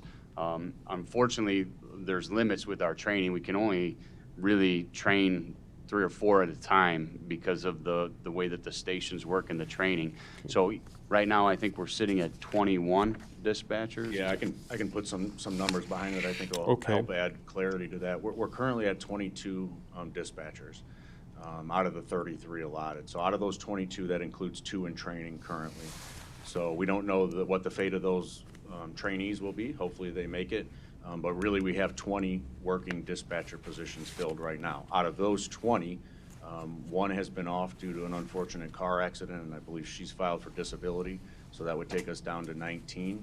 And you know, this is kind of a dark cloud, but there's a serious OPS case pending on another one. So there is a real possibility that we could be at 18 dispatchers, 18 to 20 dispatchers in the near future. Those are numbers that we've run with in the past, but that would essentially require us to hire and get 7 dispatchers successfully through training in 2026 to still be at 25, which would account for those 8 decremented vacancies. I don't know that we've had a year where we've gotten 7 dispatchers successfully through training and working the board in a year since I've been here. Okay. So there's a good cushion there with eliminating those vacancies for 1 year, again, which is our hope, in order to hire 7 dispatchers to still get us to 25, which is our allotted strength in dispatch given this decrement. All right. Alderman Franco. So, I don't know where to begin here. Let's go to the cadets. You know, I was part of the FAA when the strike happened in 81, I came in 82. In the 1990s, we didn't hire anybody because we thought we were good. That hole is still with us today. So as the cadet thing, it's kind of scary that we go 1 year or even 2 years because you will never catch up. You know, the longer you go, you won't catch up. So, and as you guys know, you've never had the staffing you wanted because of whatever, you know, the retirements, the whole thing. A person retires today, they're not ready. You don't bring a cadet in, they're ready tomorrow. So this is a scary thing going forward. And I'm hoping that this budget rectifies itself going forward because we're going to have that hole forever. I also want to say that, and I'm scattered. I'm sorry, I got us all these different notes here. The job that you guys have done is outstanding. And I just want everybody to know that the sentiment that we heard in here the last week about the police department does not reflect the majority of the people in Aurora. You guys are doing a fantastic job. The numbers show it. My constituents come up to me all the time, public safety, they're wonderful. So I just want you guys to know that. We understand there's always a few people out there, but I just want you to know that that's not the norm. So with this reduced staffing, some of these performance measures, they went down, I guess, from this year. Is that because of the staffing? Because we can't do as much? No, I think, so the performance measures, as our analyst comes up with those performance measures, that's just a numerical forecasting formula that they use. They don't take a lot of the environmental factors into it. You know, so, you know, again, I think you touched on it just briefly a minute ago about the dedication and commitment of our officers and our non-sworn support staff. You know, we can be rest assured that they are going to be just as equally committed and dedicated next year. So I don't think you're going to see those performance measures decrease. You know, the way that it's forecasted in the budget narrative is all based off of that numerical forecasting formula. But you know, I appreciate what you said about our officers because it is hard for them to hear that. You know, when we come in here and present on different things, you know, we see how much the community appreciates us.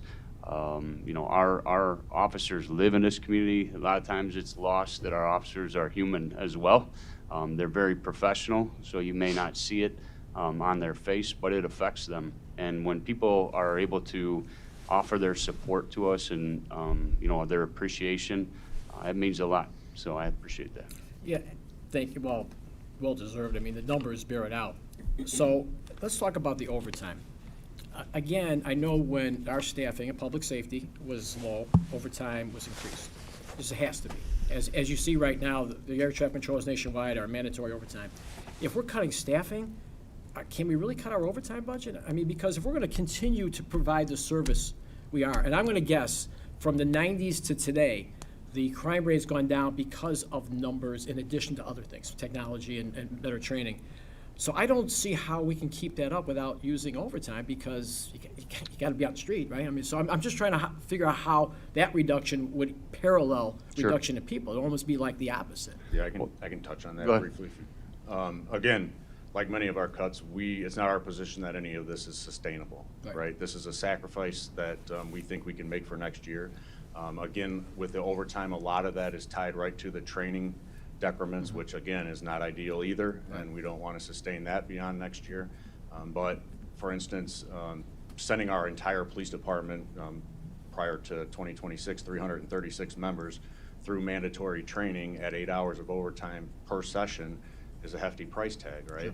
So if we're only doing one mandatory training session, there's going to be hundreds of thousands of dollars in savings in overtime right there. A lot of our overtime is unavoidable, right? We're going to have late calls. We're going to have things that happen. You know, public demonstrations, for instance, those carry a price tag with them. The more those happen, the more money the city's going to spend. Court time, for instance, our officers obviously go to court. There's contractual items there. They get paid X amount of overtime. There's nothing we can do about that. Special events. If special events in the city decrease next year, less police officers will have to be hired for special events. If we're going to have more events at Rivers Edge Park, for instance, then that's going to be a bit of a quagmire, right? Those are all things we're going to have to try to navigate.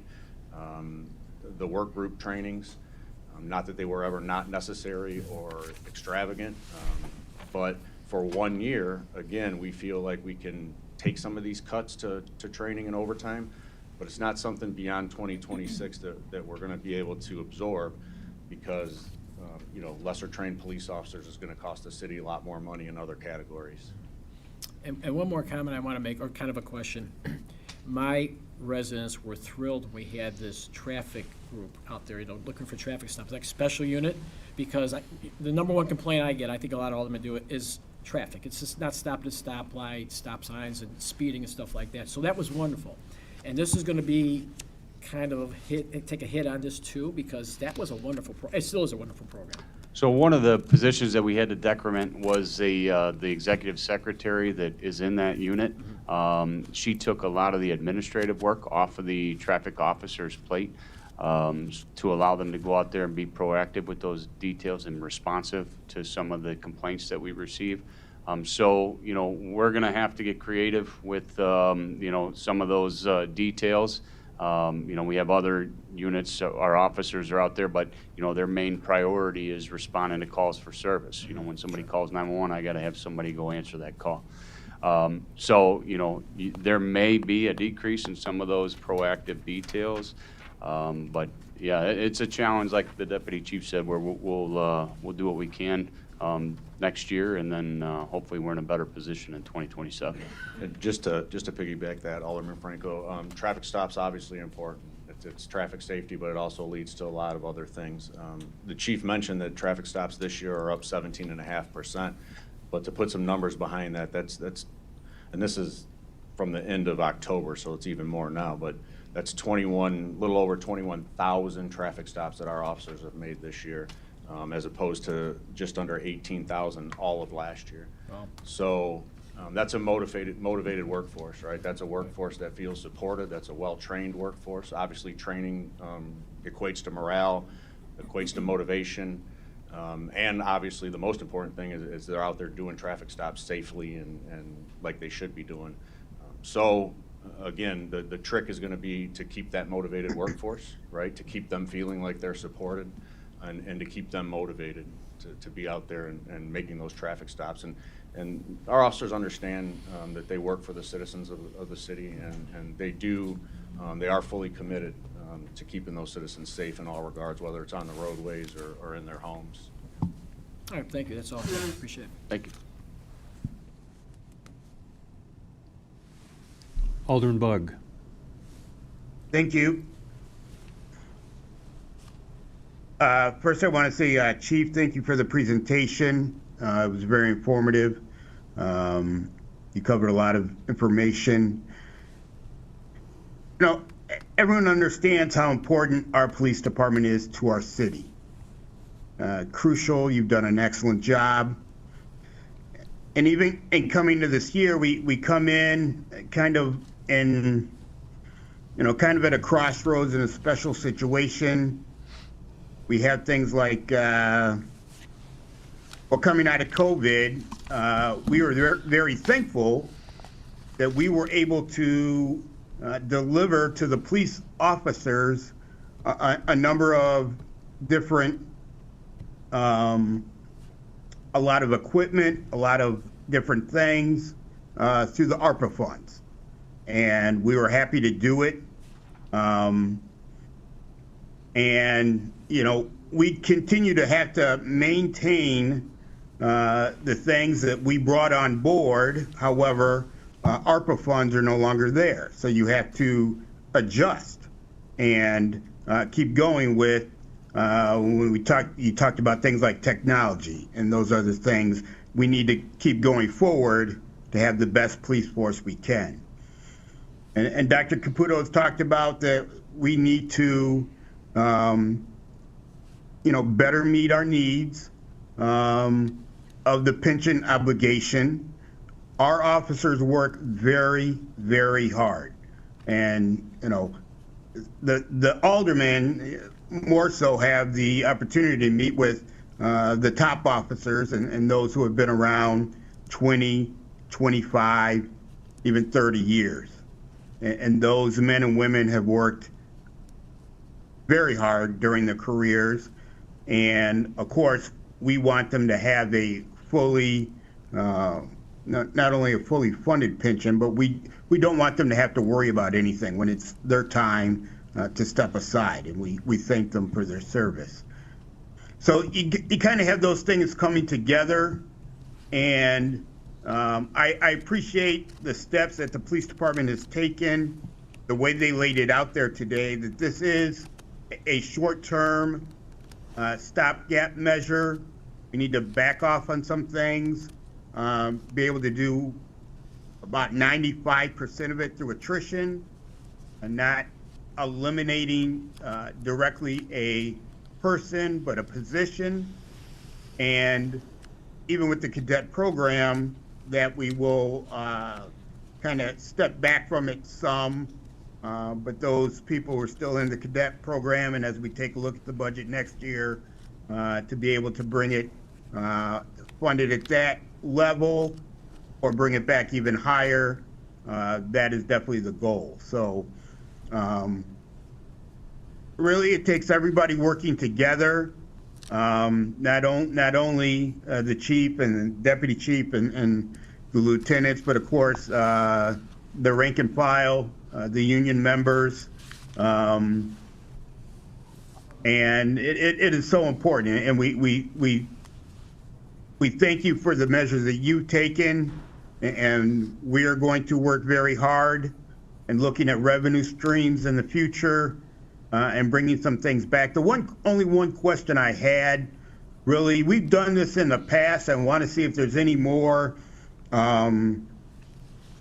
things in line for the future as far as training. And we talked about that we're gonna, put some hold on some trainings, cut back, not totally eliminate, but cut back on some trainings. In the past, we were able to get that large grant through the federal government. It was a joint operation. Some of the older aldermen might recall, between Naperville and Aurora. We did a very large training, usually only for large cities, and thus we had to, Naperville and Aurora had to combine to have the population to qualify. And that training, I remember we did a number of years ago, was excellent, all-encompassing for both Aurora and Naperville. So I just want to see if there are any other opportunities like that at this time, any that we have applied for, or are there any in line as far as the state or federal government? Let me just speak first. You mentioned about the layoffs, and this whole process was very stressful. I 35 positions. I don't want to lose anyone from our team. We are going to have to lay somebody off, but I think that it's important to understand, that represents a real person, real family, individuals who depends on the job, for insurance stability. But I understand, as a mayor, or as a manager, I have the responsibility to work with the city to put us in a stronger financial position. So I don't want it just to be lost that, you know, we did have to lay somebody off, and that's very unsettling because I don't want to lose anyone from our team. Speaking to the training, you know, a lot of the grants are passed through. Go ahead, sorry. Yeah, I can speak to a couple of the things you mentioned, Alderman Bug. First of all, thank you for the kind words. It's definitely not lost on us. I do want to just clarify one thing with the ARPA funds. The major big ticket item that was purchased for the police department with ARPA funds were our body worn cameras. And that was, you know, to the tune of roughly $1 million. That was a mandate, right? The city had to do that regardless. There was no choice, so it wasn't a matter of spending ARPA funds then or now. If they hadn't spent ARPA funds then, they would have had to spend city funds to purchase body worn cameras for our officers. And in addition to that, which goes in lines with your grant question, we also secured, I believe, around a $900,000 grant that reimbursed the city for those body worn cameras. So we try to pursue every grant funding that we can and be as fiscally responsible as possible with taxpayer money. We do have a grant writer in-house in addition to the city's grant writer. She pursues all grants that she can. I'm sure you're all aware right now it's a little difficult with the federal government versus Illinois, we'll call it.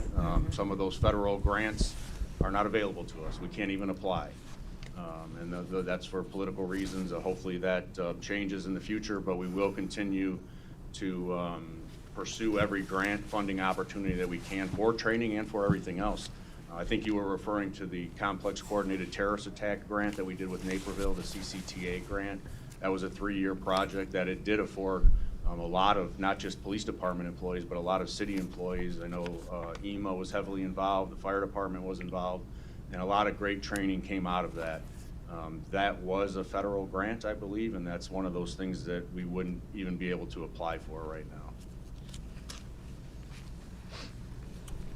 Chairman, I'm sorry, Alderman Buggs finished a couple of points I thought I might want to bring out.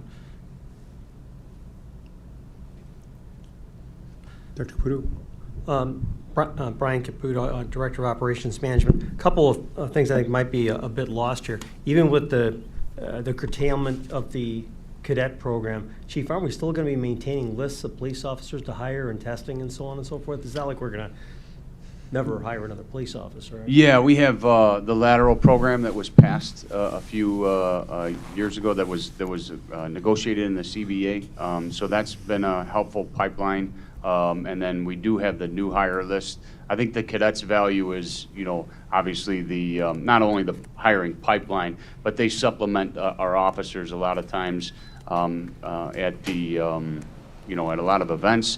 They role play in our training as well, so very, very helpful for that too. So yes, but we do have other hiring pipelines. If I could just add to, I think to Alderman Franco's point, our cadets are hugely successful once we do bring them on as police officers. Several actually have made it to the rank of police chief and several ranks below, and even at the officer rank, some of our best police officers were cadets. I think one of them, 2 of them are right there actually, former police cadets, Detective Moore and Lieutenant Hernandez. We do have a higher washout rate off of the eligibility list. Lateral officers are a lot more successful, right? They're already police officers, they're trained, they've decided that this is their career. You know, that we have seen challenges already because people that are applying for police officer jobs do pay attention to what goes on at the local government level. We've seen other departments already trying to poach our officers.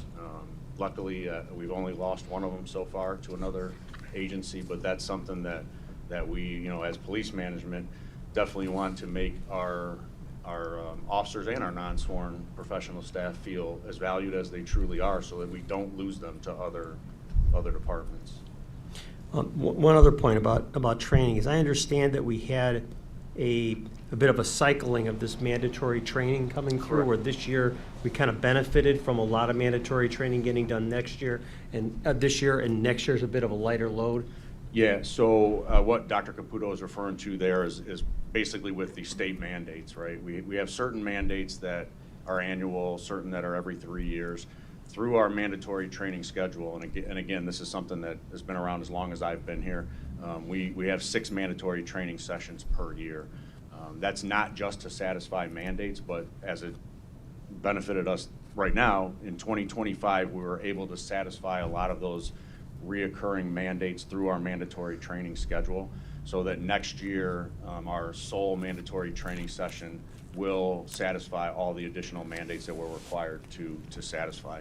Now, those other 5 training sessions are still very valuable, right? There's other things that we do that aren't mandates, whether it's officer safety, whether it's de-escalation, whether it's cultural diversity, other things that maybe a mandate's already been satisfied, we'll just have to forego for another year and then pick it up in 2027, hopefully. We're also, as a Band-Aid measure, going to incorporate more in-service training. We don't want our training to suffer because of finances.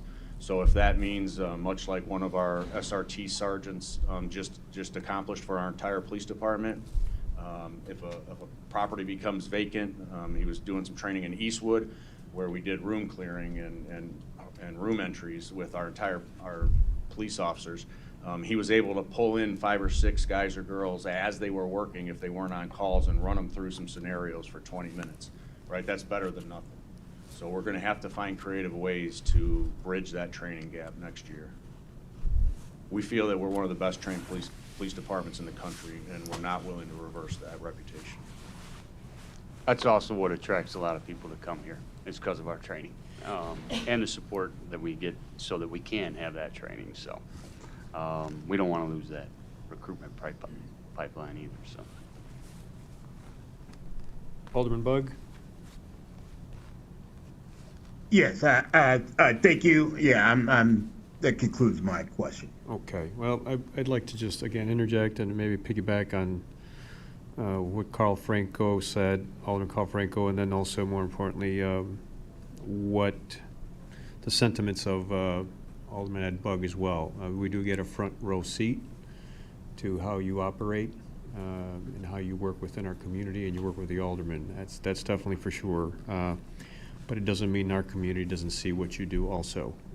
They've gotten to see your level of camaraderie, your culture of support for each other. First and foremost, with the unfortunate tragedy of Pratt, and how you guys support each other, got each other's backs, your commitment to safety, but also, I would say, with the George Floyd era downtown, with the looting and the destruction of our businesses and our properties. In that episode, I would say that especially what you had to endure, your officers on site had to endure. The community can't say they don't see it well. So, yeah, we do get a front row. We do get an opportunity to ride around, or you provide us an opportunity to ride along with you. My wife refuses to let me do it again, based on my personal experience. But before I turn it over to my colleagues here that are not on the committee, the alder persons as well, we do have a fair amount of police officers here, from the top to bottom, and we also have a few beloved retirees too are here to show their support. But also, my wife's going to get real excited to find out that Officer Morris is here, one of our most endeared COP officers in the city of Aurora. So, but with that said, I am going to turn it over to the next person here at the dais, and that is Alderman Patty Smith. Thank you, Chairman. Thank you for allowing me the opportunity to speak. I'm going to start by, first of all, thanking the Aurora Police Department for being such an amazing department. I can't even find the words to describe you guys, because you guys are, I've lived in multiple different states and multiple different places, and I've never seen anything like this. Perhaps because we have the front seat, but to go back to a little bit what Alderman Franco said about the community. Last week I had one of my ward meetings that I have twice a year, 2 big ones a year. I had over 100 residents at that meeting. Now that's huge for aldermen. Many of them get 15 or 20 people. I always have very large ones because I only do it twice a year. Over 100 people. We go through the process, and at the end I leave time for Q&A. That Q&A, 99% of that Q&A was to our officers. And it was just so productive in such a community gathering for them to be able to sit there and interact with the officers and ask them any questions. I had 20 high school kids, and the high school kids were asking the officer questions. We had the ICE thing going on. They were asking ICE questions. They were just so comfortable with you guys because that's how you guys are. You make everybody feel comfortable. So thank you for being there. Thank you for supporting our city. Thank you for me for supporting my ward that night. It meant a lot. But back to the budget part. This is, if not the highest item of importance, it's right up there side by side as the highest item of importance in our budget. I have tremendous concerns that were shared tonight. The loss of staff. We didn't get to be one of the top safest cities in America because we're short-staffed. We didn't get to 18% traffic stops higher from last year, or 36% more DUIs and 100% more guns seized, and all the other statistics because we've got less staff. We got it because we have more staff, because we have trained staff. And let's go to training. I remember when Pratt, I had just been brought on when Pratt came. I believe it was said over and over again, the outcome of Pratt could have been worse. It was terrible, but it could have been worse. And it was because of the training that our officers had, because you guys knew how to execute the process. The same with the unrest. So when we talk about, we had too much training this year, maybe we can have less next year. I don't agree with that. I agree that the more you're trained, the more you're ready for these crises, and crises are happening. So I do have concerns. I'm very happy to see that we went from 70 officers magically to 50 officers, or excuse me, less staff, and now 35. As soon as this went out, Naperville's police department was looking for officers. They are poaching you guys, or trying to poach you guys like crazy. So this budget process, as we sit here now, we are where we are. But in the end, in the next couple of weeks, if things can be adjusted and changed, this is my priority where the adjustments and changes need to go. And it's certainly not down, it will be up. So I support you guys. I believe everyone in this room supports you guys, but I also think that we can do a little bit better up here for you guys this coming year. So thank you. Thank you. I appreciate that. And like we said before, I think, the officers, it is about, training and the numbers, but it's about the engagement of the officers and the appreciation of the officers from people like you and everyone else up here, and people in the community. I think when they feel appreciated and valued, they're engaged, they're committed to the community, they're dedicated to the community. Many of the officers, like myself, live in the community. We have families in the community, so we have our own investment in the safety of the community because we live here and shop here, and and I think that it's important that you say those words and that they hear them. So I appreciate you. Thank you. Good? All right. Well, with that said, I'm going to go to the other side of the dais. Alderman Schweda-Bade. Thank you, Chairman. I want to echo the same sentiments as other aldermen. Thank you to Chief and Deputy Chief and the entire APD. We feel very safe because of you, and thank you for keeping all the residents of Aurora safe. So even at my meetings, I think most of the residents who come to my meeting are senior citizens. I do have some students sometimes, but most of them are senior citizens, and they are there because APD officers will be there to answer questions. Sometimes they're not comfortable making a phone call because they think they're traceable through their phones. So they just want your presence, and they just want to get the answers directly from you. And at my last meeting too, some of the residents mentioned that, oh, I'll say, Officer Piscopo, he's my friend. He's like my son. He's same for Officer Rappa and Officer Bani. So they have built the relations with the community, they're very reachable. So that is why we are very happy and very thankful for keeping us, for your services and for keeping us safe. So I wanted to start with that. And most of my questions were already answered, but I did also want to mention about the school resource officer negotiation with IPSD 204. That's a very good idea. I Yes. think because of people parking in wrong neighborhoods just to go to the school or drop their kids, I think this is what the officers do. Officer Bonnie helps me with that Yeah, all the absolutely. time. So if we can talk to IPSD 204, that'll be great.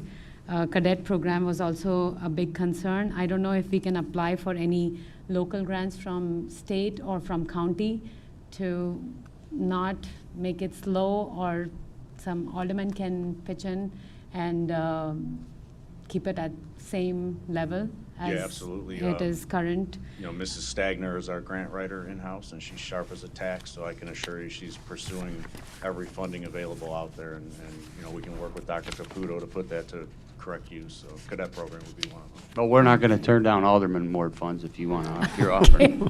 Yes, we are there to support. Right. Yes. And I saw a decrement for Explorer program. So can you please go over that a little bit? Sure. So our Explorer program is relatively new within the last year or two. And really what that did is we saw a need to kind of bridge the gap between our youth academy, which we run every summer through our COP officers, our youth academy, and our cadet program. So we were getting good interest in our youth academy, and then we weren't at the time getting a lot of applications for our cadet program. So the Explorer program kind of fills that gap there to keep people that may have gone through the youth academy. They'll have a venue then to stay engaged with the police department, and then hopefully proceed into cadets, and then into police officers, and maybe the chief of police one day, like Alderman Barrero said. It also is a huge community outreach tool. You know, it's very important, like our school resource officers, not just to be there for a safety function or a law enforcement function, but to build these relationships with these children, right? A lot of times by the time people are in their 20s or 30s, they already have their opinion of police. We've heard a lot of those opinions recently in this very chamber. But if we can build those relationships with young men and women in our community and let them know who we really are, and hopefully then increase their interest in becoming a police officer themselves, that's kind of what we saw the need for our Explorer program. It's unfortunate that, you know, we were forced, like every other department in the city, to proceed with this exercise of 20% decrements. And when we did that, we had, not that all 20% was taken, but we had to prioritize things. It just comes down to that. We had to prioritize things, and unfortunately the Explorer program was one of those things that was lost. Again, I just want to reiterate that it's our contention that when the city gets in a better financial position, that we fight for all of these things to get back. So it is kind of eliminated for next year, Yes. and we are saving 55,000 by eliminating that. Is it totally eliminated, Raina? Yes. It is totally Yes. eliminated, yes. And it may come back in 2027 based on, You know, that'll be part of the budget process for next year, right? okay. And with the decrement and reduction, how will it impact the COP officers' presence at various events? Not just party events, just Of the like, Explorer program? like school program or something, yeah. Sorry, this is the next question for like Just COP as a whole? reduction in personnel. Yeah. COP officers is the number reduced, or? So our COP unit, when we were early on in the budget process and looking at 20 police officer layoffs initially, active police officer layoffs, not vacancies, I can tell you that COP was going to be reduced. Where we were able to get to today, we don't have any current plans to reduce our COP unit. So I see no reason why they should ever not attend your events, your meetings. It's very important. As Alderwoman Patty Smith just said, we know the value of having them out there. Why wouldn't you want your COP officers out interacting with the community at your ward meetings? And another thing, I didn't see anything in the budget for any pending mandates, like body-worn cameras? Are there any other mandates that we still have to fulfill? No, not at Not this only time. that. I think the new laws they typically come out in the next month, whatever comes out for January, but we usually have a pretty good heads up from ILACP, and there's nothing that's coming out next year that we're aware of. Okay. Thank you. That's all I have. Thank you. Thank you. Thank you once again. Thank you for keeping us Appreciate it. safe. Thank you. Okay, no further questions, Alderman Bade? Okay. With that said, I would say that you can anticipate that this, based on what's been said here, the sentiment and tone by some of my colleagues here at the dais, this conversation hasn't ended in regards to the police, but I hope you stick around a little bit because we have one more item. Yep, we'll be here. On held. With that said, and there's no further questions, I'll say that we conclude the discussion for the time being on this subject. Thank you very much to both of you, Thank you all. for being here. Thank you. And with that said, clerk, could you please read the next item on the agenda? 25-0378, a resolution authorizing the Director of Purchasing to enter into a purchase agreement with 5-8 Group for the procurement of a drive test scanner for the Aurora Police Department in a total amount not to exceed $170,000. All right, thank you. This item, this is the third time it's coming before the Finance Committee. In my 13 years, this is the first time I've seen something come back a third time. For the record, it came through Finance Committee and passed 5-0 on 5/15/2025. It came back as one of my first meetings. Actually, it came back on 9/25/2025, again, passed 5-0. So here we are today. I'm not sure what more we need to talk about in regards to this. I did ask for information from staff, how many alderpersons reached out to police, purchasing, and legal. The response was only 2. Only one of those 2 is on this committee. So I would say I like to keep it limited and limited towards, at this point, to the request of Alderman Franco, who made the motion to bring it back. If you can talk to us a little bit about your thoughts, so we can figure out how we move forward with your thoughts on this subject matter as well. Are you asking me? Yes. So I think this item is wonderful, but it was brought to our attention that there may be some shenanigans, nefarious dealings, maybe misrepresentation of who the vendor is. So with that out there, I just want to clarify that. I just want to make sure that we're buying from somebody legitimate, that we're comfortable with that, and that's really all it is, because I think this is a good thing. I just want to make sure that we're not entertaining with somebody we shouldn't be doing business with, that's all. Bill Rowley, Commander of the Aurora Police Department.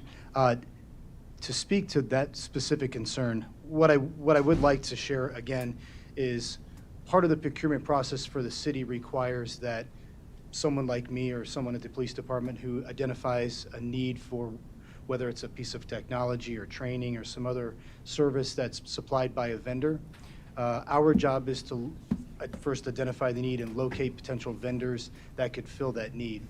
In this case, we did that. We reached out, for instance, to Joliet Police Department, who had a similar piece of equipment. The detective who uses this equipment or will be using this equipment most frequently was involved in that process. Once we identified that there was a vendor available, in fact, at that time we knew of 2 vendors just through some informal research. We reached out to both of those vendors. The vendor in question, 5-8 Group, at that time was the only one that responded to our initial inquiries.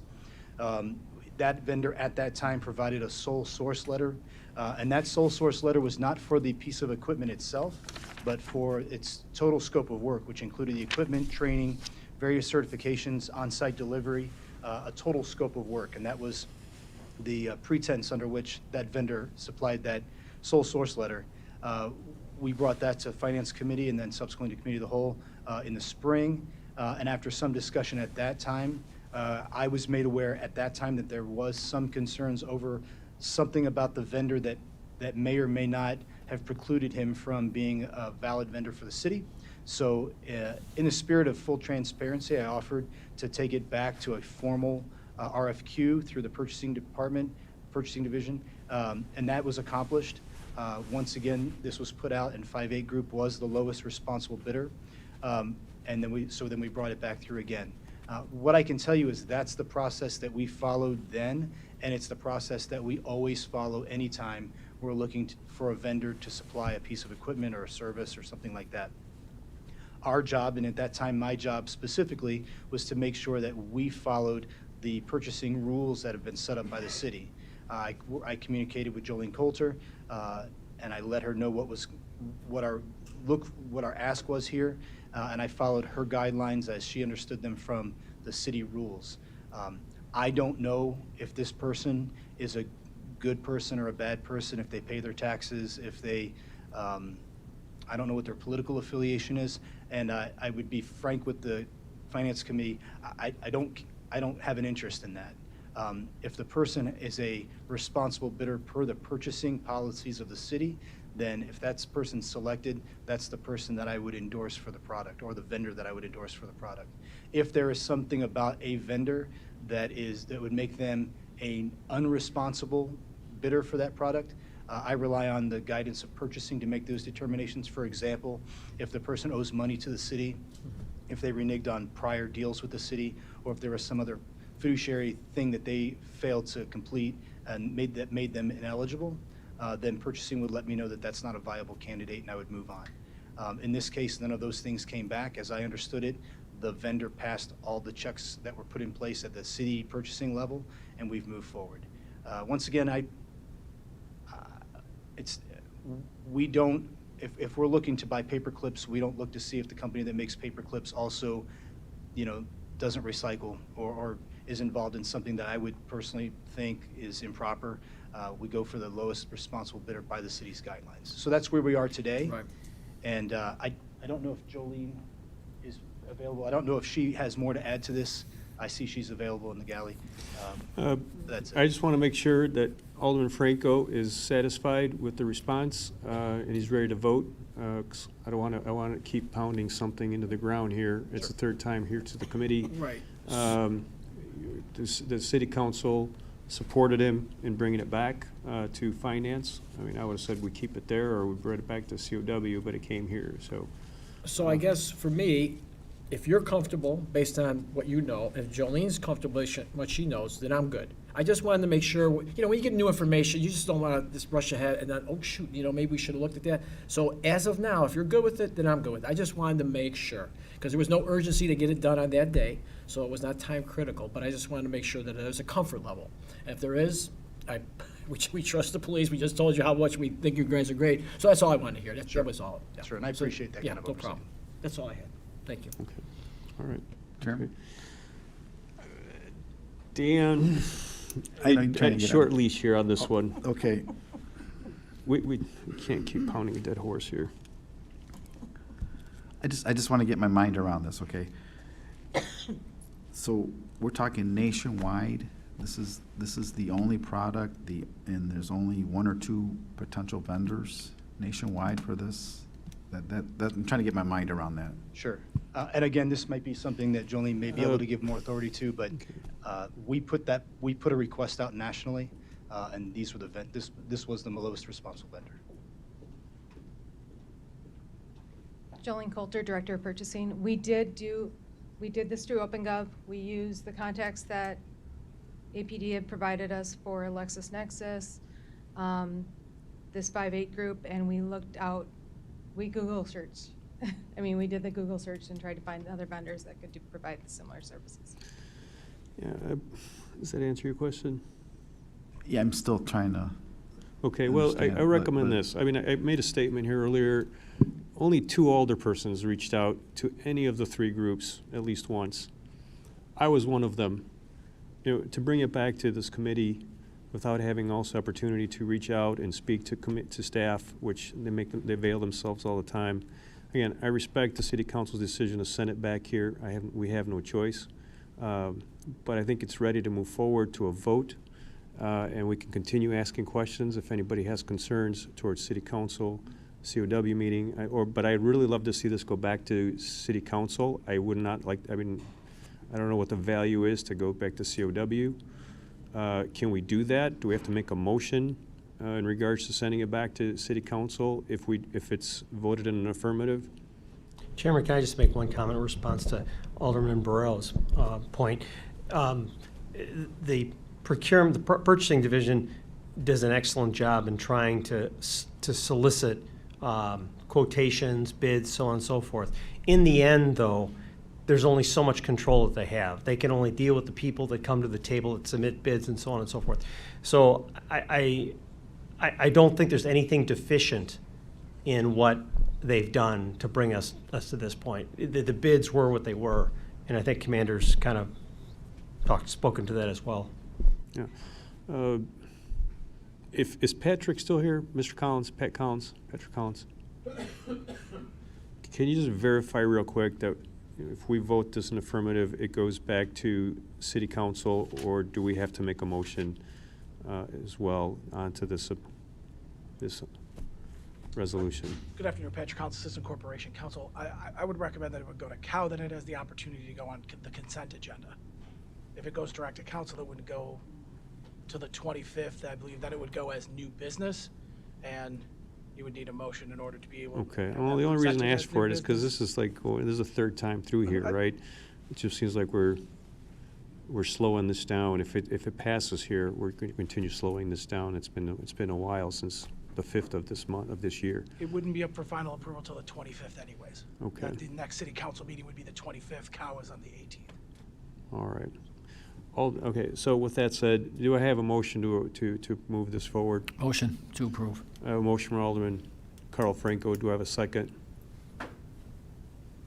I'll second it to move it forward. I know I can second a motion to approve and move forward. So with that said, I will take a voice call vote. All those in favor? Aye. Aye. All those opposed? Nay. Nay. Ed, what are you? We're 2-2 right now, Ed. Are you up or down?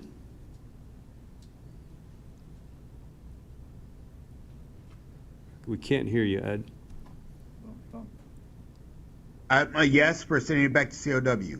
All right, so the A's have it 3-2. It's moving forward to COW. Clerk, do we have anything else? Thank you very much, Commander Rowley. Motion to adjourn. And Ms. Jolene Coulter. We have a motion to adjourn from Alderman Carl Franco. Do I have a second? A second by Alderman Dan Barrero. All those in favor? Aye. All opposed? Motion passed 5-0. We are adjourned at 4:22 p.m. Thank you, one and all.